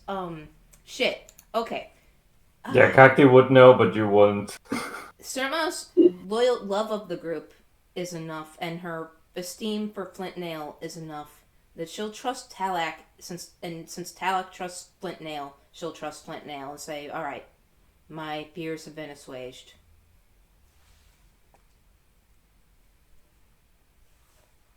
All right. So we have agreed on the standing orders the Watchdog shall be given before our departure. is confident in the orders you've outlined. Yeah, we'll pull out a map. We'll roll a battle. We'll lay out the patrol route. We'll program it in. Yeah. All right. Before we go ahead. Yeah, don't forget to factor in a way for the new Mustali to be able to reconnect with it in your orders. No, I mean, when we return to Pavis, Talak will debrief the dwarves on what happened, and also whoever they choose to send new instructions, Talak will explain to them how to interface. Yeah. Additionally, Oh. I don't want to clog this session up with roleplay, but I would like to, when we can, time travel back to the day Philomena made that crit on her Harmony rune and invite her out on that ride date, but I bet she's too caught up in preparation. Sorry. Yeah, to do it. So we've moved on. She would have just turned them down. And it's a big holy day. We're pretty much at the end of the session. Yeah. We do still have the debrief up in Pavis, so as it turns out, we are not done with fire season. But this was a good tying up loose strands session. Yeah. Yes. And next session we will. The last thing we'll do today is Philomena, since you did some prep for it, make your sing roll to participate in the Earth Day rites. How much boost is it now? It's a new day, so it would be fresh. I'll do the augment now. Fresh harmony. And first. actually, what you would want to do with this is you'll still be worshiping through the day, so this is a worship roll augmented by sing. Wait, so I'm not augmenting with harmony at all? No, you'll be rolling sing for the augment, and then you'll be rolling worship. Which, just like normal, you spend 2 MP to start the worship roll, and then you can spend 1 MP per plus 10 to improve your chance. But first I augment? Yes. Let's see if you get the sing. Normal success. So normal plus 20. What would that put your worship Ernalda at? Numbers are hard. My worship is normally at 30. So 50. Then you spend plus 2 you spend 2 MP to make a worship roll. And then you can spend 1 MP per plus 10 to increase that 50. So if you spend 7 total, you can roll at 100%.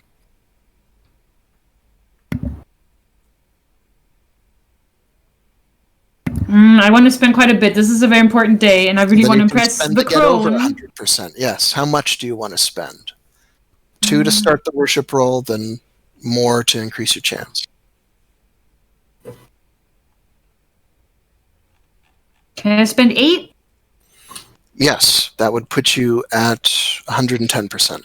Yeah, that sounds good. I want to impress the crone. I want to learn from her. I really hope she will teach me some shaman stuff. Yeah, Hekafia seems like a pretty good lady to be taught by. She's seen a lot of stuff. Nice. Success. Yes. You work with. You are able to harmonize your singing with the Earthshaker dance of the Gorites, led by Naminda.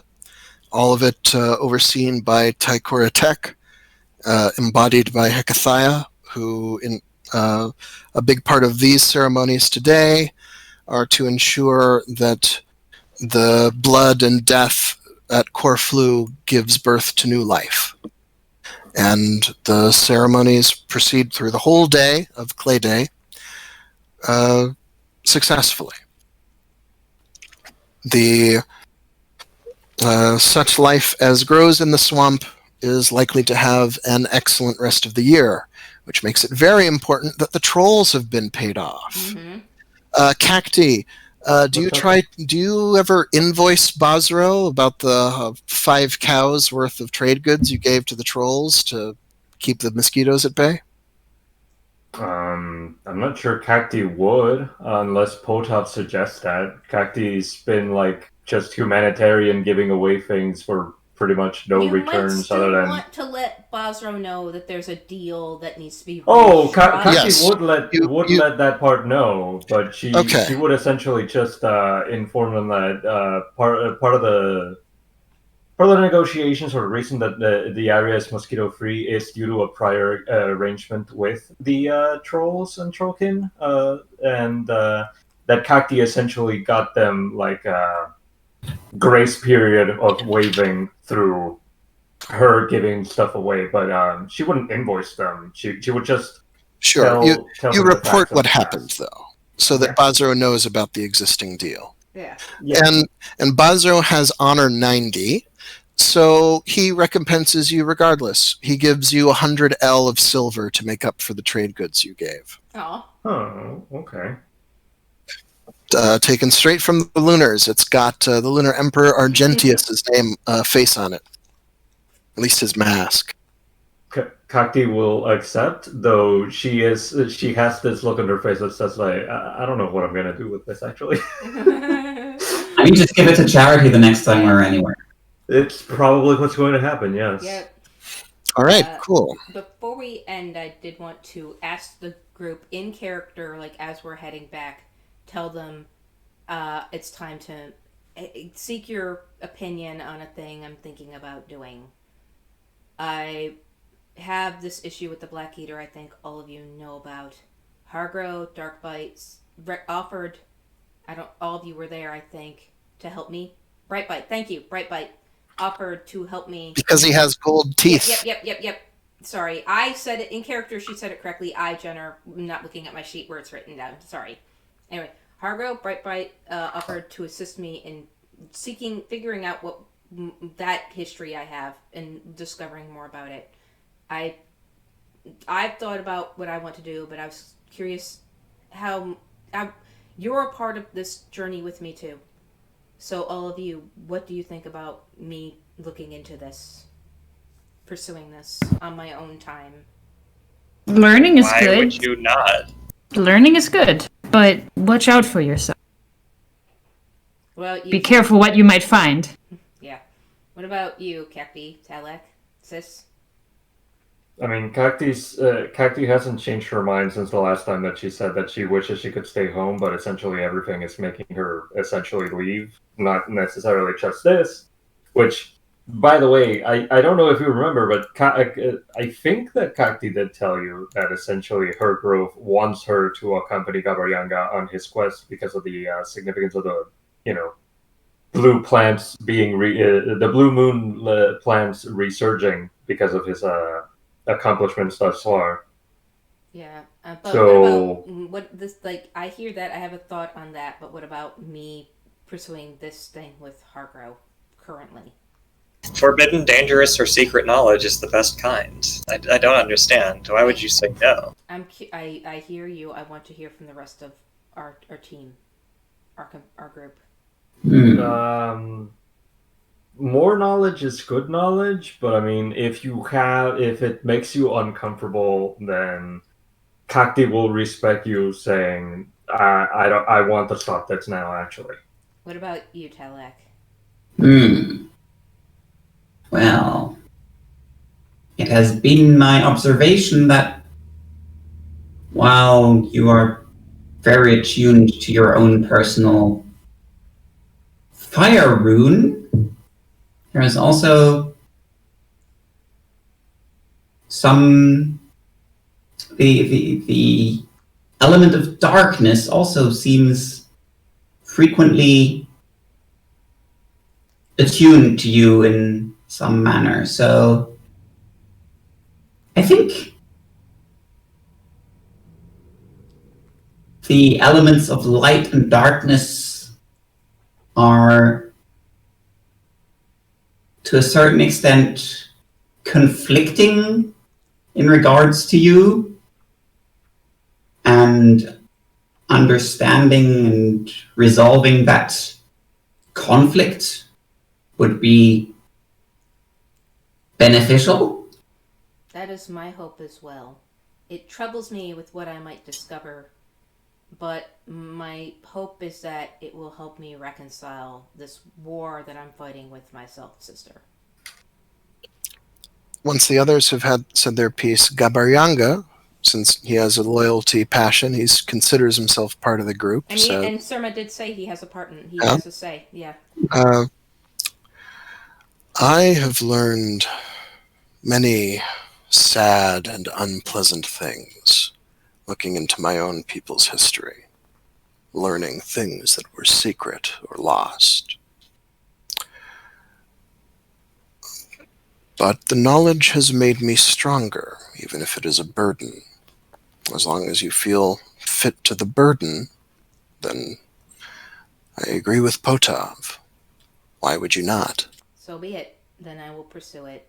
As for you, sister, let us talk to your people of the Grove. I do not know if it is just you who is my family, or if the people of your grove also consider themselves part of our family. But let us try to ensure that you do not unroot while you are pursuing these interests. And she'll hug Cacti. I will not lose you. Cacti will just give you an awkward pair of pats on the back of your head. Yeah. And she'll let her go, and that'll be the end of my roleplay. Thanks, folks. Yeah. All right. Gebel and some members of his crew will be traveling north with the army too. Mm-hmm. They want to, among other things, take on supplies and recruits by way of the White Bull, since they hoped to do that with the Lunars before they were impounded, and the ship's been impounded for months now. And